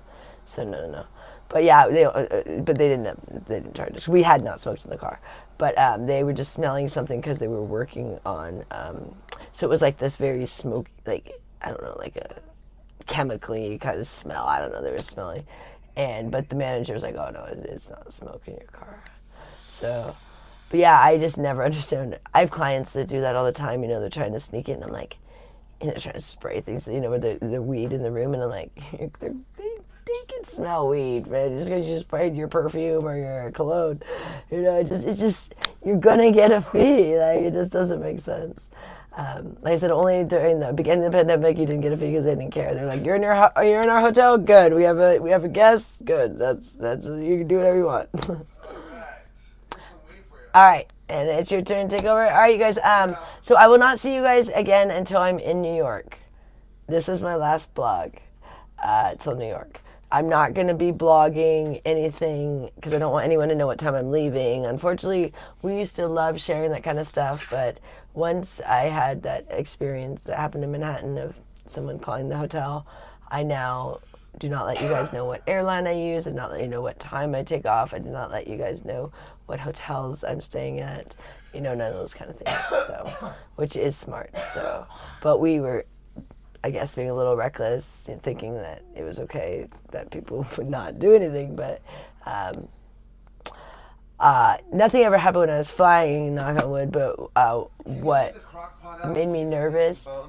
Yeah, what made me nervous is when they called things like the grocery stores or the Chinese restaurant. I go, well, I don't want anything to happen while I'm flying. You know what I mean? Like, people are wackos, so I will not let anyone know any sort of thing like that anymore. Which is a little bit unfortunate because I used to kind of sharing. Oh, I remember she would be filming me getting getting out of the car. He does still now, but he can't post it. Till I don't let him post anything till I'm in the air. I'm like, don't post anything till I'm gone, because it makes me nervous even being in the airport. If anyone knows, when I'm at the airport, I do have, my biggest fears now are social media when I travel, which is unfortunate. I'm scared of you guys. I'm scared of what you guys are gonna do to my safety, and that kind of sucks because I should be worrying about other things. I shouldn't be worrying about social media. And you guys are, well, then don't post your stuff. I'm like, but that's kind of what we do, is post our life. Yeah. And it's just kind of what we've always done. And it's just kind of a shame that people have to be so hateful. But you're starting to sound like a recovering alcoholic. Oh, I sound like a recovering alcoholic? Yeah. Well, that's good, right? I mean, it's better than me sounding like a current alcoholic, right? So that's good. That's progress. I like that. I'll take it. 21 days. And it's funny because, I've had years of time, so 21 is nothing. But when you haven't had it for a while, 21 feels really good. So, all right. I'm going to pass you guys off to Rich. Oh, I will see you guys on the flip side, on the other side of the country, on the east side. I will be in Manhattan in 15 minutes. I'll be in Manhattan today, if that makes sense. In 15 minutes, it's Thursday. And then I'll be in Manhattan Thursday. I feel like it's already been Thursday. I can't believe I'm ending the vlog before Thursday. It felt like it's been Thursday since I woke up. Have a nice flight. Oh, thank you. And you guys have no idea when I'm flying, so don't even get any weird ideas. And we're gonna end the blog, at a time, with where I have time to still get ready and stuff. And so you guys are not gonna have any idea what time I'm gonna be at the airport. Okay, so don't get any crazy ideas. All right. We're not gonna, and Richard is not gonna post anything till like I'm in the air, and maybe way in the air, because they have Wi-Fi, so I can text them from the air. Sometimes I like that, sometimes I don't. With the air, sometimes I like that you couldn't be reachable when you're on the plane. Now it's like, oh, people just connect the Wi-Fi. You can still text me the whole time. Just my clients like, oh, great, But I like to just go to sleep. Richard, I bother him. He actually prefers when I'm on the plane just say, oh, just text me. You can say. But I'm always like, oh, then text him. But other people, I'm like, oh, I'm flying. Sorry, I'll text you later. All right. I will see you guys in Manhattan. I'm excited. All right. All right, Rich, are you here? Where'd Rich go?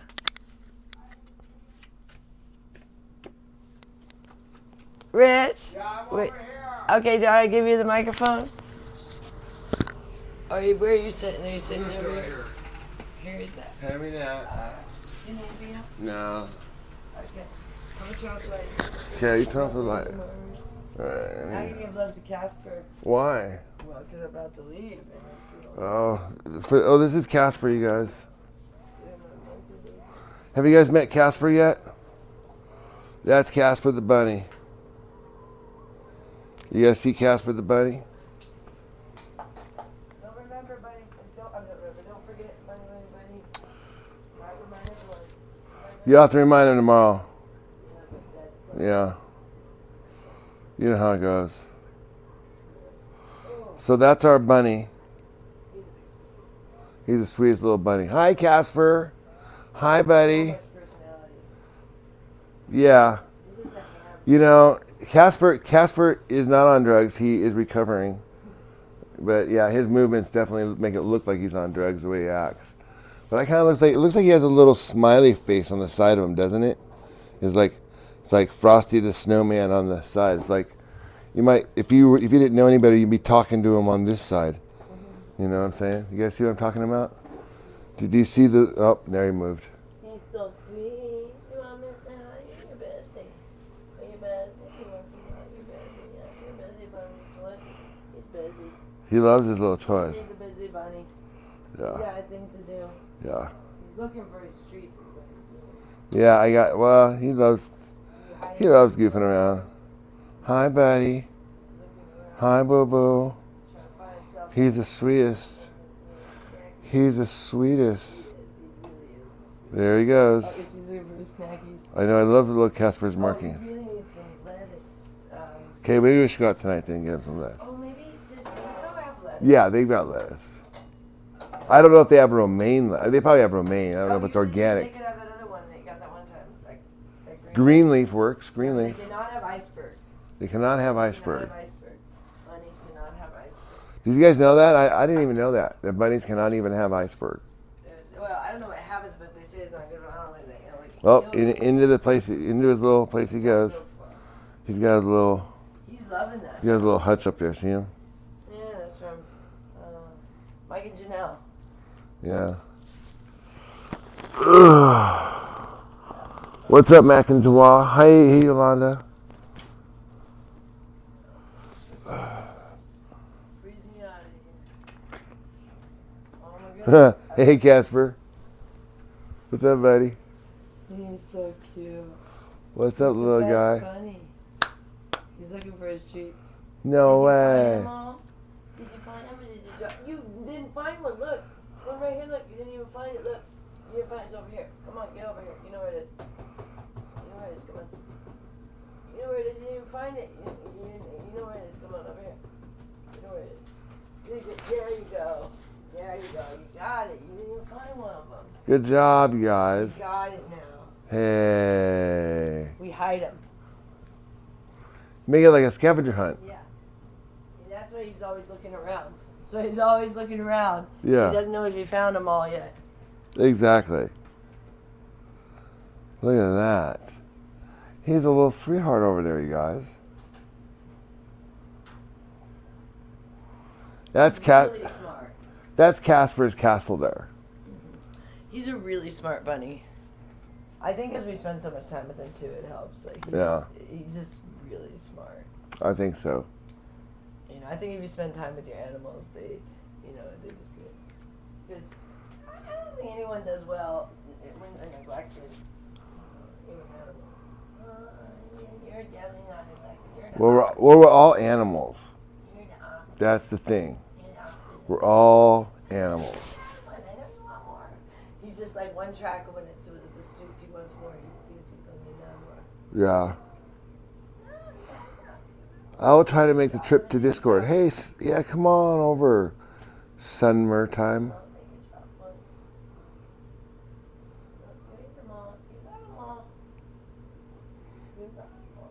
Hi, Paul Moss.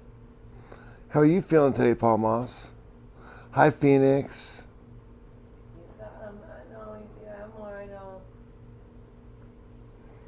He's really enjoying himself at the moment. It's part of his exercise, though, running around. Let him like keep looking around for him. I'm gonna clean up his boxes actually. Yeah. This morning. You farted? Oh, that's Joel will laugh, I bet, if you tell her. See, I told you. Laughing does make me. Or laughing. Farting does make me laugh. Yeah. But she farted. But this guy farted in his grandma's breathing machine. Oh, come on. That's just cruel. Oh, my knee. I better put the lidocaine patches on. Oh, yeah, I didn't need a Okay. Yeah, I saved a little thing there. All right, well, I'm going to take it over here because we got to figure out what we're doing. Joy might go to the store, it sounds like.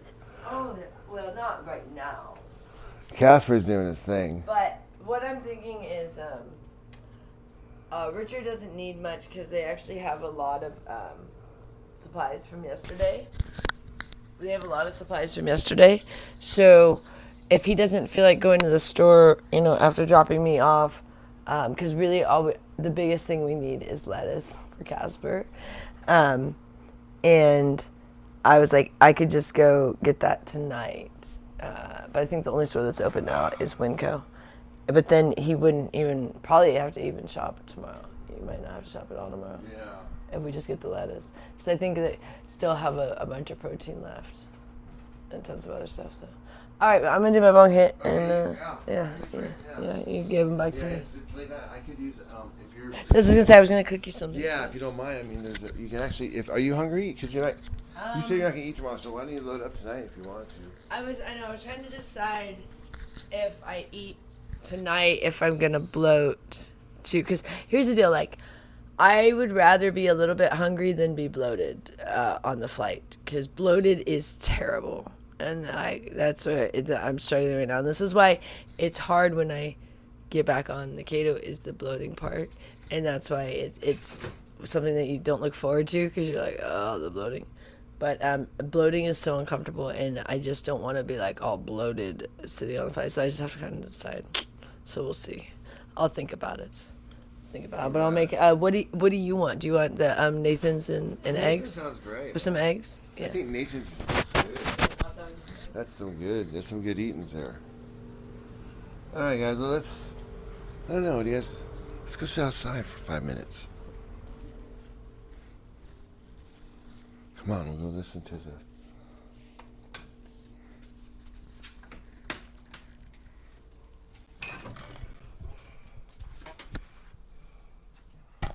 Oh, yeah. It's a nice night.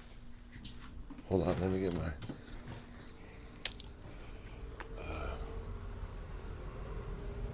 let's see. Where did I put that other phone? Oh, there it is.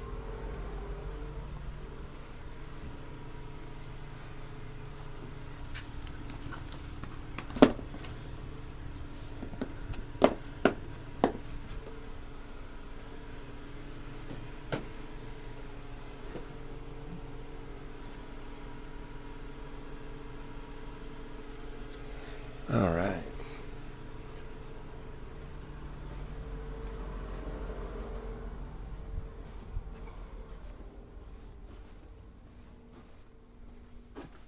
Hey guys, thanks for hitting those likes.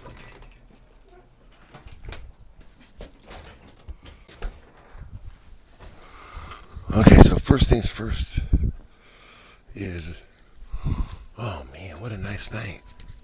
Look at that. It's really nice out, you guys. Let's do some push-ups. I haven't done my morning push-up yet. Does that sound alright with you guys? I'll do that. I know. It's not as much fun when it's me. It's more fun when Joy's here, but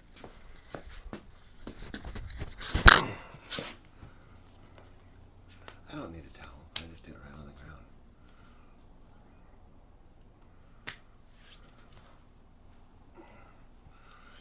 All right. Home workouts 101. Count up. 1, 5,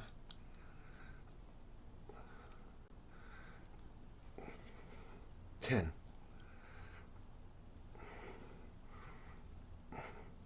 15,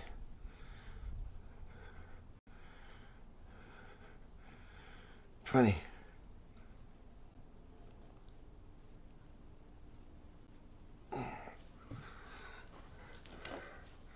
'I think that's good enough for government work. I think that'll suffice.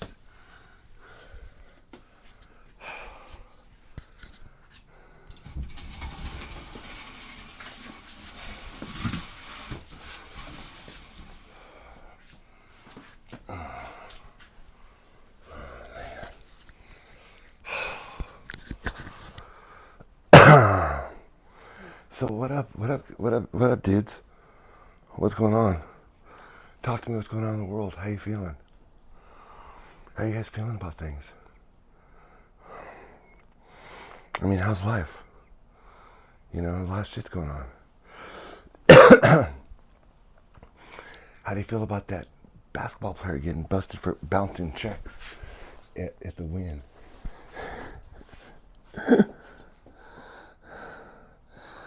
Yeah, I was like 5. Hey man, that's a lot for me. 5 push-ups is a lot, dude. I know, work hard. How many can you do? How am I out of breath? How do I even have a breath at all? I can't believe I'm still breathing.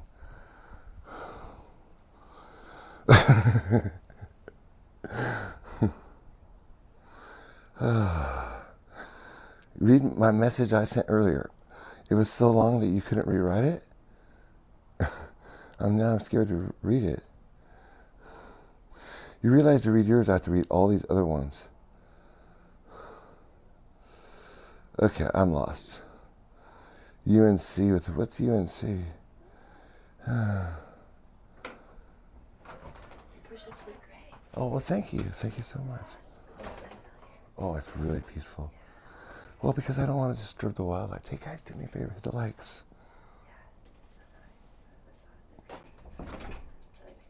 Okay. Hi, Boo. She's leaving. She's packing. She's leaving one more day. I'm gonna miss you. I'm going to miss her, too. Do you want some? I'll make you food. Yeah.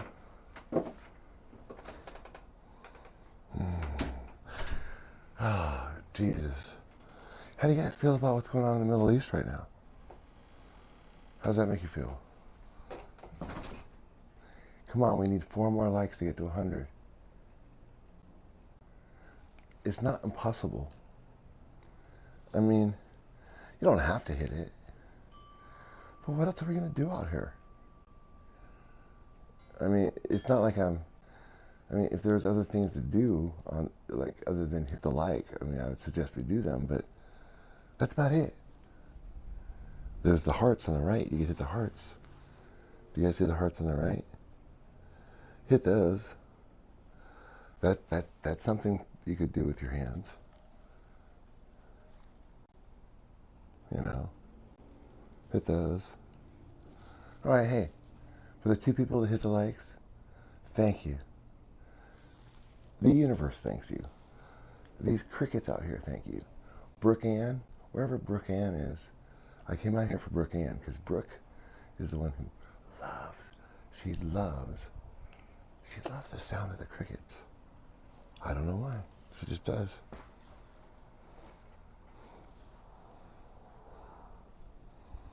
At least I took the dumb glasses off.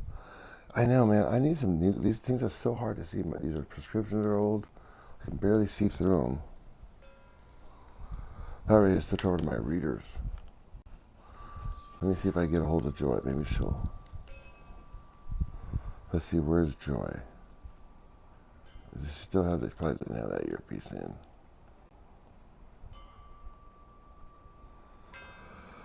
Oh, hey. Not that the other 96 weren't important, but for the last 4 that pushed us over the top, it's kind of like, it's like when you're in a relay, everyone circles around the 4th guy. You know, you needed the other 3 guys. I mean, for all we know, the 4th guy was the slowest. They're usually the fastest, but they could have been the slowest. The other 3 were the ones that won. But we all like high-five the 4th guy. I was the 4th guy in relay. I ran track. I ran 100. I'm her father. Luke, I am your father. No, you're not. Yes, but last night, didn't that mean anything? That's why I'm telling you now. You're my father. They left that part out of the movie.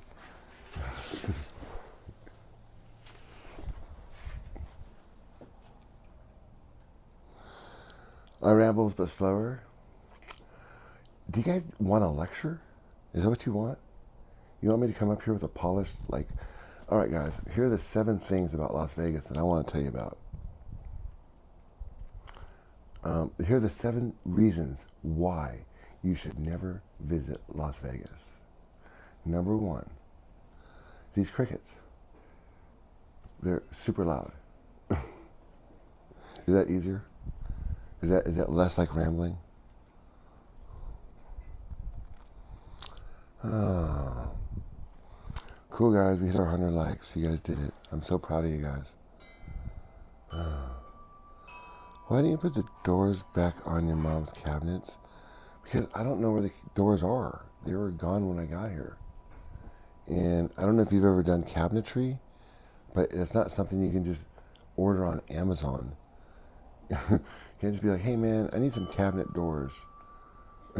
I mean, maybe you could, but then you need to install it. You need to, you need to be a carpenter, right? Did I quit smoking?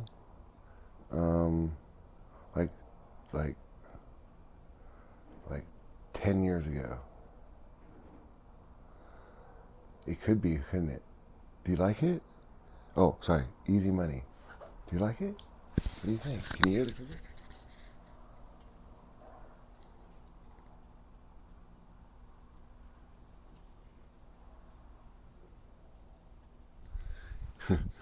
Amazon's not the only store? Okay, name one other store other than Amazon. Go. See? You can't. Amazon is the only store.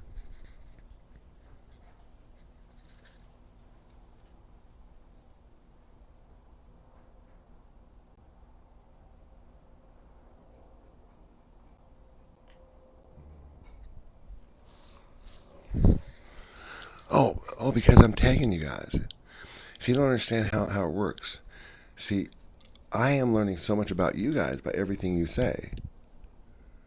And when I say me, I mean, the universe. It's a psychology thing, man. In other words, if I put up a person with braids and a shirt and everything, and you see what you see, that tells me about you. You see how that works? It's called a Freudian trap. They do it all the time in forensics. They do it all the time in interrogations. They trick you. And you think what you're doing is you're calling out everything else, but all they're doing is analyzing what you perceive. You didn't know that? You guys should watch 48 Hours more often. You learn a lot from watching TV. Hey, what's up, honey?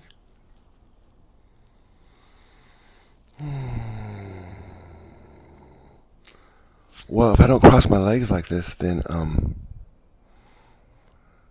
well, I guess I'm just used to subway. I'm used to riding on a subway.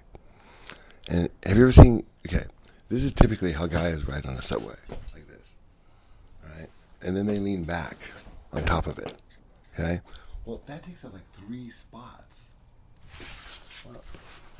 Look, I'm preparing just in case Elon Musk needs a 47th person for that Martian flight that they're taking civilians. You know, when they go to move to Mars, I want to make sure that I don't take up too much space. If he calls me in for an audition, he says, "Here, how would you sit on the space shuttle to Mars?" And I'd be like, I'd sit like this. He said, "For the entire 9 months, yes, I would." And would Joy talk that entire 9 months? Yes, she would talk the entire 9 months. Without sleeping, partially without sleeping. She does talk in her sleep, though.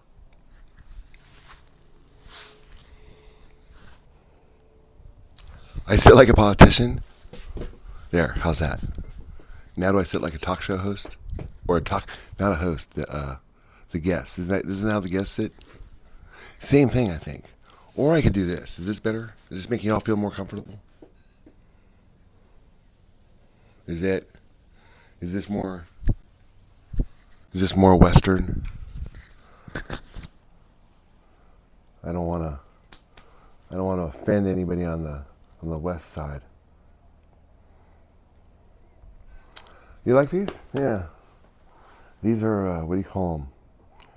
Well, they're what do they call them? Uggs. These are Uggs. These came from the down under, on the other side of the world. You know, maybe the camera's too low. Maybe that's the issue. Is that? It seems like my feet, my knees are center stage. Would you guys agree with that? Seems like if I put it up higher, I don't know. I mean, listen, I don't even know. I have no idea how to work these things. I just got like an iPhone like a couple of years ago, and I don't even. It's so complicated. Doesn't matter. Yours and Joy's crotch looks the same. Oh, thank you very much. I appreciate that, but however, the fact that you spend so much time analyzing my crotch and my wife's crotch makes me a little concerned. I mean, wouldn't that make you concerned too if someone came over to your house and they said, "Hey, it was nice. I enjoyed dinner." Yes, I enjoyed spending time with you too. And by the way, your wife's crotch and your crotch look exactly the same. I'll see you guys next time. I mean, they'd be like, "Oh, okay." But you see how that tells more about you than it does about our crotches, and that's what I'm trying to say. You nailed it, dude. I know what you're doing is you're trying to give an example of what I do. Good job. Leroyd? What's a Leroyd? I met Leroyd. We should let Casper play in the yard. I want to. Joy is just so uptight about that stuff, though. Bro, hey, Dweller, thanks, man. You know, I played soccer and, well, pretty much my whole life. I was going to say in college, but that would be misleading. Because I didn't actually play for the college team. I just played in college. But I think a lot of people do.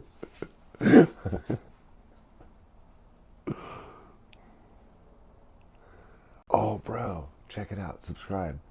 I got some coyotes last night. No, like 3 nights ago. I got a coyote on video at night. Crazy, but they were just walking. It was just like, walked right past. I stopped the car. I just walked right past my car. Like a dog. Like it knows who I am. Do you think he's trying to eat Casper? Yeah, Natalie, right on. Hell yeah. And I want to remind everybody that it's been a proven fact. And Natalie, I want you to confirm this. But it has been proven that by joining our club for only 99 cents a month, that's like 3 pennies a day. And we stream every day, almost. Natalie, I want you to notice over the next 90 days if things improve in your life, and I want you to share it with us, because my experience has been that for that 99 cents donating to the Healthy Family Force turned into a really positive thing. I can't explain it, but hopefully it works out for you. Thank you for subscribing, joining. Have I totally been down with putting above your crutches? I'm sure you're a fun couple. All you can do the dishes after dinner.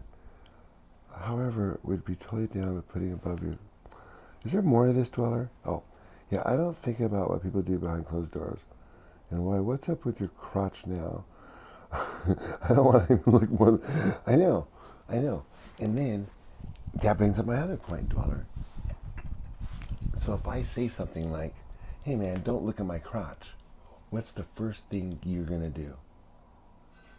And then after that, like, how are you going to not keep, like, not... Even though I said don't do that. The one thing I said don't do. I said don't do one thing. Whatever you do, don't look at my crotch. And what's the first thing you did? Why is it? I think it's almost like human nature. Why? Because first of all, you hear the word crotch, you're like already, you're I mean, you had me, you know, I mean, you hear that, you're already halfway down the road. You're like, what? Get your attention. You think Hulk and Hogan is in heaven? Of course, man. Of course.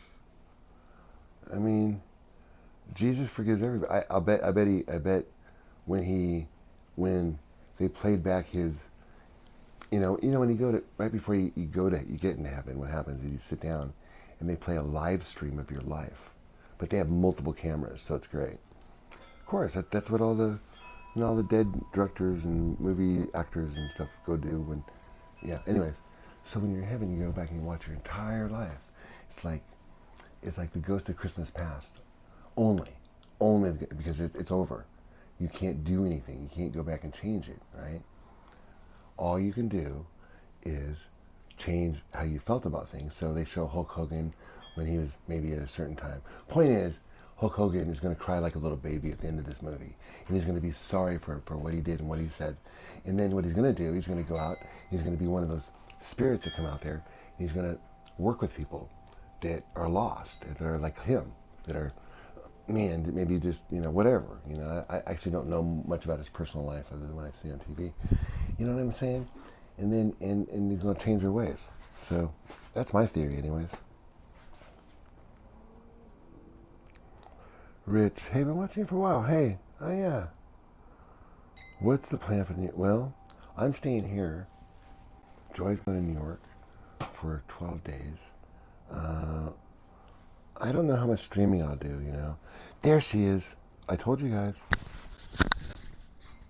You guys didn't believe me. This is why I came out here. Brooke-Ann. See, it pays to, Brooke-Ann used to be a member, so, but still, we always honor our old members.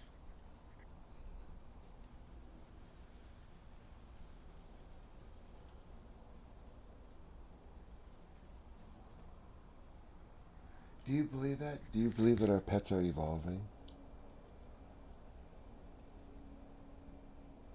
Hey, Lone Mountain Dude. Shit, you're not too far away from me. Listen, isn't that weird about the dude in Manhattan? Right, because he's right down the street from both of us. He's like 3 miles from me. How far is he from you?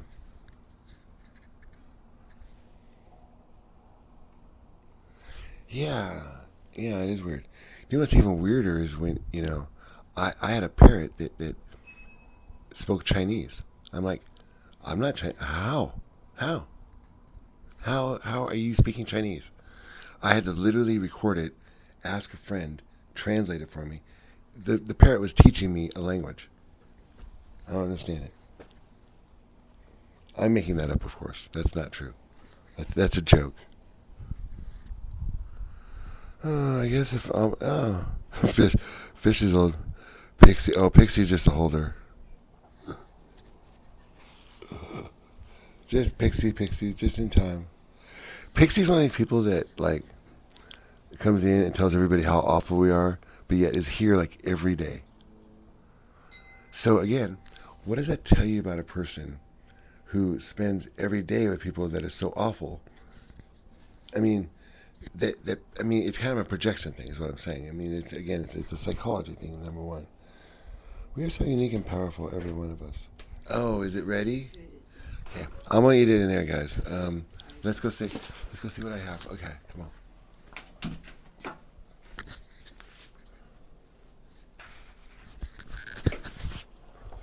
I think we did good tonight. I think you guys did great, but listen, no, I'm not saying it is a bad thing, because there are plenty of people that say really nice and wonderful things when they come in the room. You know what I mean?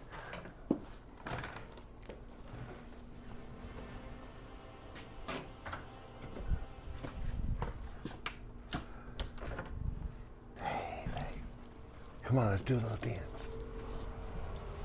Hey, Joy, let's do a little dance. I got a donation. Oh, we scared the bunny. Well, I'll come join you.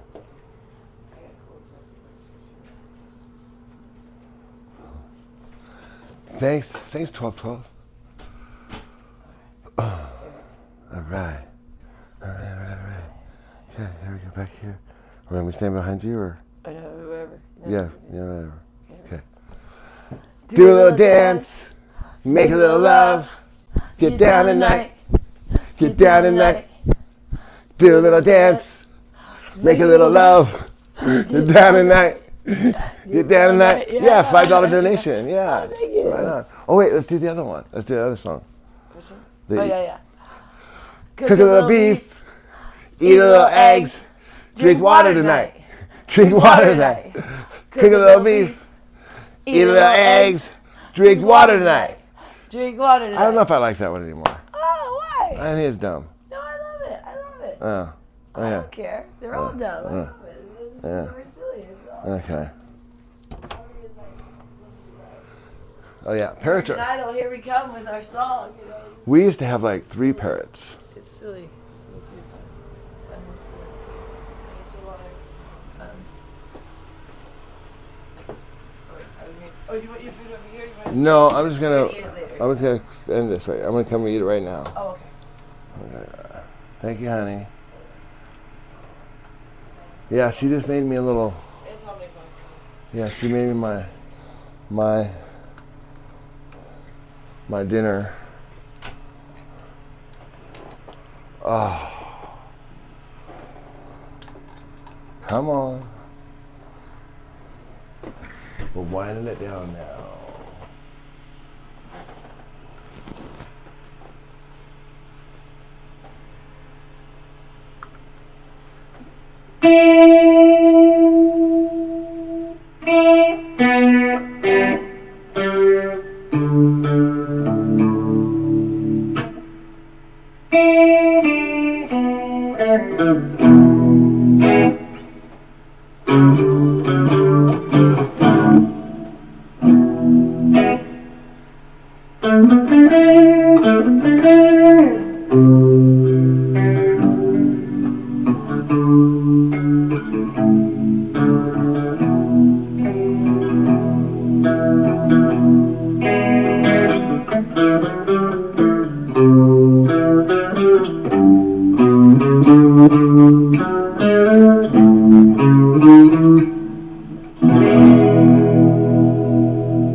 Theme song.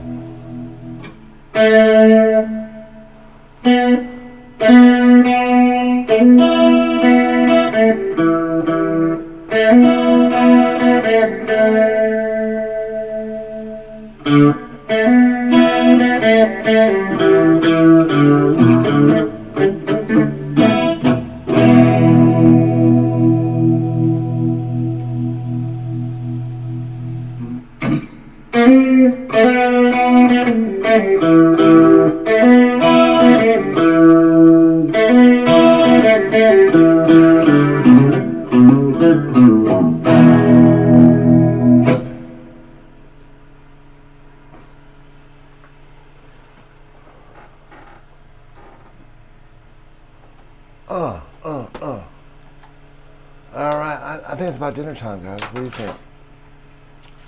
Did we have a good day? Everyone have a good day? I hope so.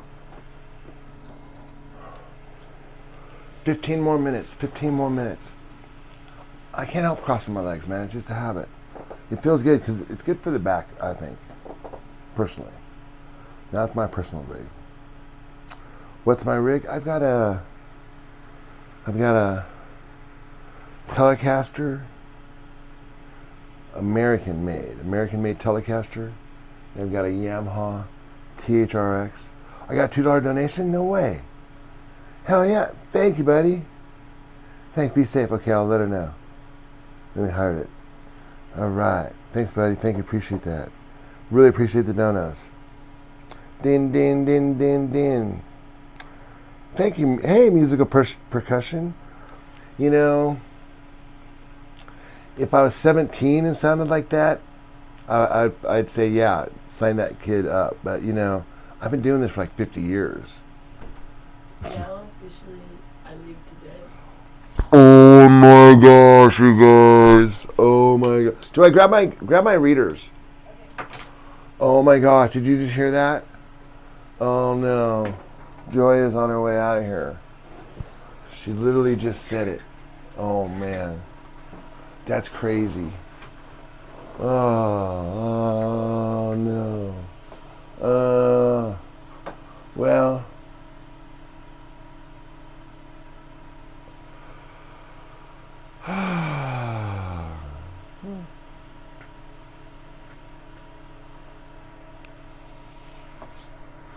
Oh man. She's gonna be gone for like 12 days. Yeah, I leave today. I can't believe it. You grab me a water out there? Yeah. Yeah, thanks, babe. She's making me dinner. She just made me dinner just now, and so. You've been cooking. He's been cooking all week. It's funny. Yeah, I know, but I like it when she makes me dinner sometimes. Yeah, Natalie's in the UK. You're in South Africa. Hey, Natalie, you're in South Africa. Right on, Natalie. Natalie, are you a new member? I don't recall seeing your name. I see that you're new in 1 month. But anyways, nice to see you. Welcome from South Africa.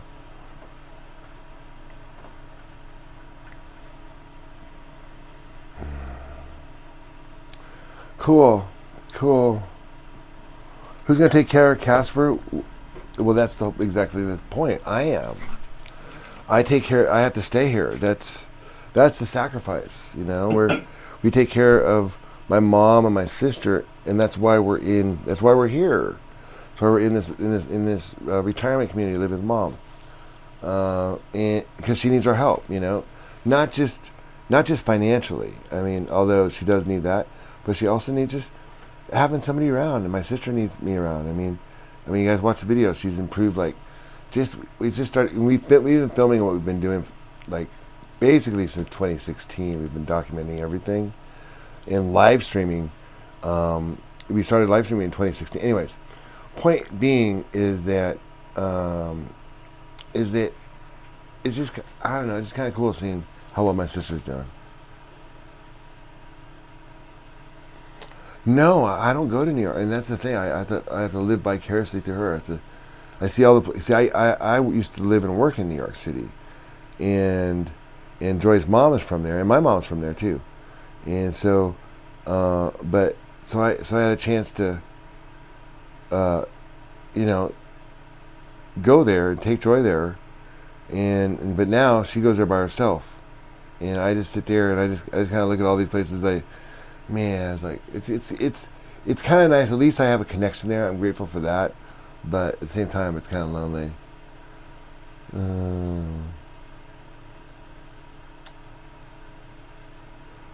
My screenshot, yeah. Oh man. Okay, guys. Yeah, so we'll probably. I mean, like she said, it's probably the last stream before New York City, so you won't see us for a little while. She's gonna be off the grid here. Okay, so this is my treat. When I say I'm gonna party, this is what I party with. It's right here. Seltzer water. There's no real nutritional value to it. The carbonation is not good for me, but it just tastes so good. I looked at Negan from The Walking Dead. Ooh, I've heard that. I've heard that.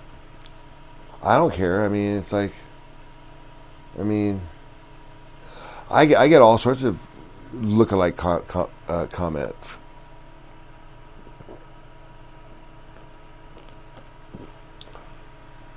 Plain water is 100% better, Mac.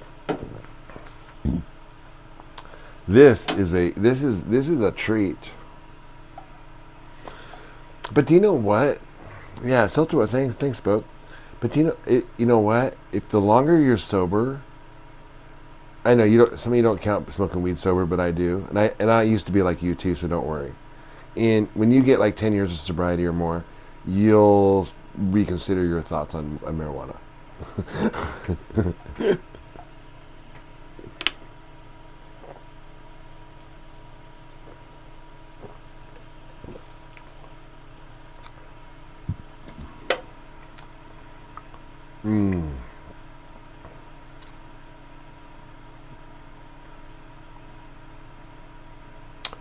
Weed good, beer bad. Fungi?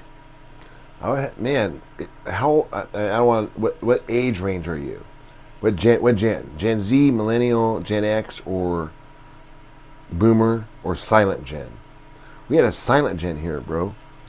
We had somebody who was 96 years old. That meant that they were born in 1930. 1930, bro.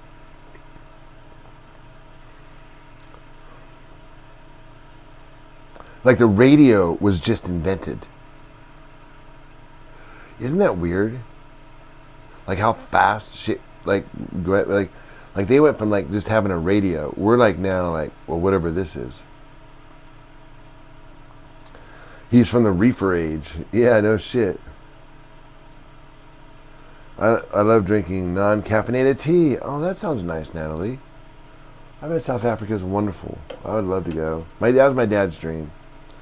He never made it. What is the future going to look like? Depends. Are you a have or a have not? It's going to be very different. It's going to be very different for both of you in the future.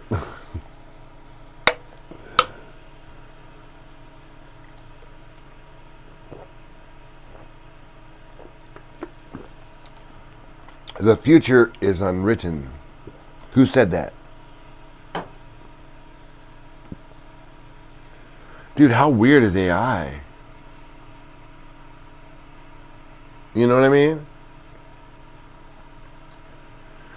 Okay, because when I read, when I study like philosophy or I read history, like I can read way back, like before, like pyramids, like before the pyramids.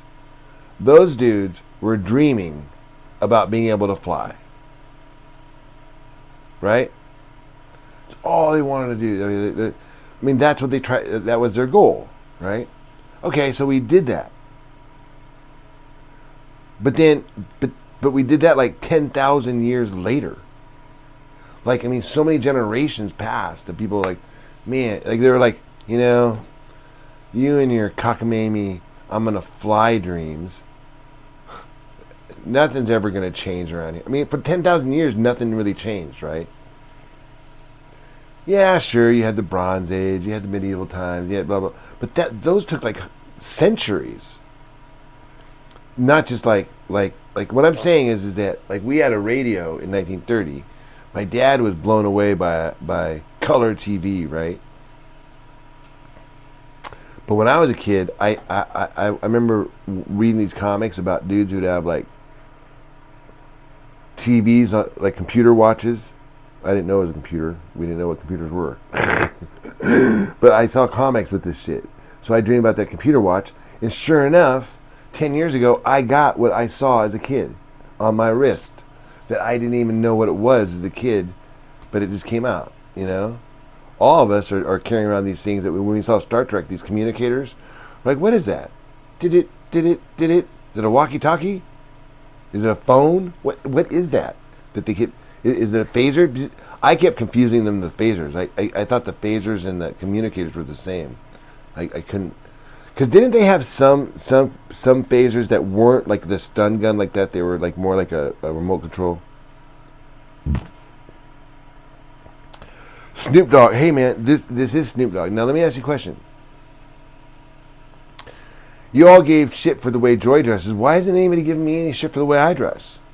I mean, I feel like I'd be an open target.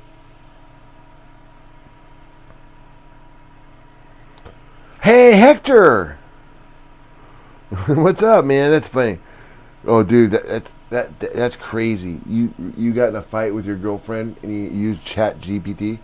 That could actually save a lot of relationships, you know, because the fact that you would take the time to like construct something and then converse with somebody, albeit AI, but you talk to somebody else before talking to your girlfriend, right? That little space, whatever you would have said if you without taking that space would have been drastically different. And it sounds like you got the win because you're bragging about it, but I think it would have gone the other way if you would have said the first thing that came out of your mind, like the way we used to. You know, we didn't have.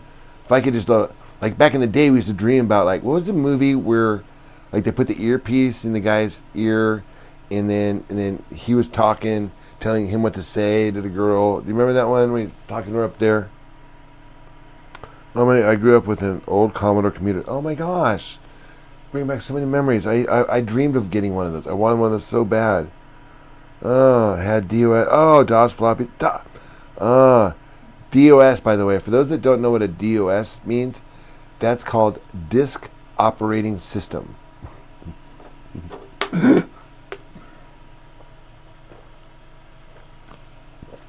Meaning that you had to load your operating system. Okay, you got a computer.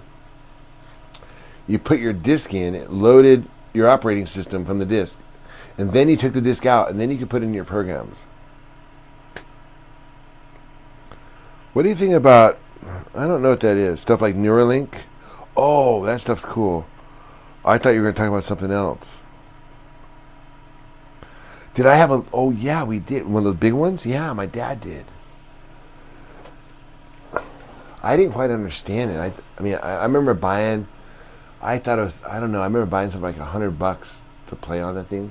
By the way, $100 like back then was like. It's like $125 today. I mean, it's true. Hey, Rich, long time. Hey, June. What? Yeah. Yeah, where have you been, man? What's going on, June Chapman? That's crazy. It's so good to see all the OGs. Busy, of course. Life gets busy. Life gets busy. Could be worse though. Life could be boring. I mean, isn't that what jail is? It takes you out of being busy to being really bored. And that's your punishment. Your punishment is, what do I have to do today? Nothing. You mean I don't have to go to school? Nope. What about my job? No job. What am I going to do? Nothing. Well, can I go to the store? No, you can't go anywhere. You're staying right here and doing nothing. Well, for how long? 15 years. 15 years of doing nothing? Yeah, that's your punishment. So, you know, being busy is what? Freedom. Woo! I had a disc player. They're not that old. Oh my god. Yes, those are old. Laser disc players are very old. Those things are so big. Well, here's the thing, bro, about boring. And this is what I talked to Joy. It's tough because we do have an age gap. And that's not my fault. That's not my fault. I got engaged 5 times. 5th time I got married. I wasn't a person that was going to get married and then get a divorce, get married and divorce. I mean, the engagement period is the process where you like determine if that's someone you want to spend the rest of your life with. You know, usually that's why they say you want to make it at least a year long. Some people make a 2-year engagement. But people that make a 6-month engagement are really rushing into it. And I mean, they should do a statistic. I mean, study this to see, like, people that make a 1 year, 2 year, 6-month engagement, which ones last the longest. My belief is because a year or 2 year engagement allows you some time to back out of it. A lot of people don't. A lot of people don't back out because of all the pressure. But tell you what, the first time you back out of it is the hardest. After that, I'd be like, you know what? This isn't gonna work out, man. And they're like, but my dad already paid for all the flowers. Well, yeah. Well, tell you what, I'll pay for half of them.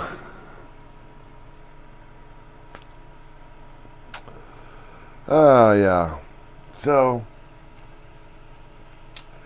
you kind of get my drift on that. So my point being this is that there's an age gap between me and my wife, mostly because the people I was dating, like, I wasn't mature enough to find the right person for me, or if I was with the right person, I didn't realize it at the time. I had a lot of life to go through in order to find someone. So by the time, like, I'd met Joy like a couple years before, but I mean, most of the people that my age were already married. And the ones who were single were like, you know, they'd already been married to one of my friends or they're divorced and with kids and stuff. Not that that's a bad thing. It's just that it's just weird in a small town. Like, you know, I mean, it's just different. So since Joy was somebody who was available and had never been married and didn't have any kids, it was like we just fell into each other. So you're born in the 90s, so you've been through an analog and digital era? Wow. You know what, now that you mention it, it's weird to think of it. I say I was born in the 60s, so I grew up in the 70s. There was no such thing as analog. That didn't exist because there was no digital. Everything was analog. We didn't even, what do you mean analog? I'm sure there were people that thought that, though. I have commitment issues. Well, yeah, I probably did, but for good reason. Because I have special needs. My family has special needs, and so the people I was dating some very, very normal people that didn't have a lot of, like, different things going on in their life, and so, you know, with the things that we had, I had to find somebody that could handle it. And Joy was that person. They were recording albums in mono in the 60s. Yeah, I know. Well, I know they recorded them in mono, but just stereo doesn't make it digital, right? I was in the band in the 80s, kinda. I was kinda in the band in the 80s. I mean, everybody was in a band. I mean, I was also in a band. Yeah, I was in the band. I was in the band in 1982. I was always in a band from the 80s. I think everybody was in a band. I guess the smartest thing I ever heard. I'm not quite sure what I said, but I'm just really honestly just responding to whatever. But yeah, I kind of. No, yeah. Looking back, the reason why they failed was I think that, you know, the universe didn't want me. Oh, I see what you're saying. It was, yeah, you didn't. Yeah, it was most intelligent thing I've ever said was by me marrying these other people that would have fucked up their good life. Is that what you mean? And I preserved, like, it wasn't a commitment issue. It was the universe protecting these other families. That's funny. Stephanie is Trigger. Who is Stephanie? I haven't even seen a Stephanie post yet. I talked to Trigger Man a minute ago.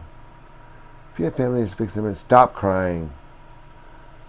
Well, but what if the issue in your family is that your dad never let you cry? And every time you had an emotion, he said, stop crying. What if that's your family issue? Would you tell that person to stop crying? You'd be a terrible therapist. Or you'd be really good. One of the two. You know, I mean, who knows? That could be like a genius way to break through. Can you recount the day JFK got assassinated? Now you're just being. I said I was born then. What about the moon landing? Well, that's the thing. See, I was born at the same time the moon landing was occurring. So there is some theory that maybe, just maybe, somehow, like I'm not even from here. I'll give credit. Nay looks 1,000 times better. Hey, thanks, Stephanie. Yeah, I don't know who Stephanie is. I don't know. It sounds like she knows what's going on, but thanks for hanging out. B-Man, where did you get that Care Bear blanket? Oh, your wife loves it? It was made by Tiffany. This was made by Tiffany. And she made it for Joy. Isn't that cool? Hey guys, listen, I can smell my dinner getting cold, okay? So, or breakfast or whatever you want to call it. I'm gonna go eat with my wife. She's taking off. Thanks for hanging out. By the way, for all the Reddit clippers, thanks for clipping and keeping our numbers up. Really appreciate it. And everyone, you all, we'll see you guys. I don't know when, man. I'm a little scared. I hope it's soon, but it's really up to Joy. I could come on, but I mean, you look at my numbers compared to Joy's numbers. I mean, nobody wants to hear from me. See, I mean, I'm old. I don't have anything important to say. They want to hear from the young people. That's where all the energy and the fresh ideas are. Okay. Turn me up a little bit. Yeah, turn it up and talk loud. Little do you know, you're gonna hear this one. Sun's shining. Yo. I don't hate players, I love the game. I'm a shot clock, way above the game. Be point blank with you, the game. I got all this work on me, I ain't come for play. You can show the little shorties how you pump and think. The dog, Not to death, I'm not impressed, I'm not amused, I'm not confused, I'm not to do. I'm a grown man business, I'm not in school. Put your hand down, youngin', this is not for you. On my jail, my beats with the Kanye, yo. Name on the market, your name off the payroll. Style fresh Like like I'm still a Dayo, and it's been like that since the day yo. On more time than a Rollie or Seiko. Step on deck, your neck, or do what I say so. Get up or get out, get down and lay low. You're standing in the shadows. open Jedi, black Jedi, black Jedi, Let's move. Shout out to my man Cali Quality, we on top. Shout out, check it out. check it out. Slim Jedi, Cast a big shadow. Cherokee red to shoot the long arrow. Got more skill, more aim, and more ammo. You can get it all from a big or small barrel like Hail Mary, full of grace, Jedi. Coming to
Those believers, the doubters, believers, the stayers, the quitters, the bitches, the Jedis, the rapper gorillas, the ghettos, the village. I'm gonna feel it from the first to the million.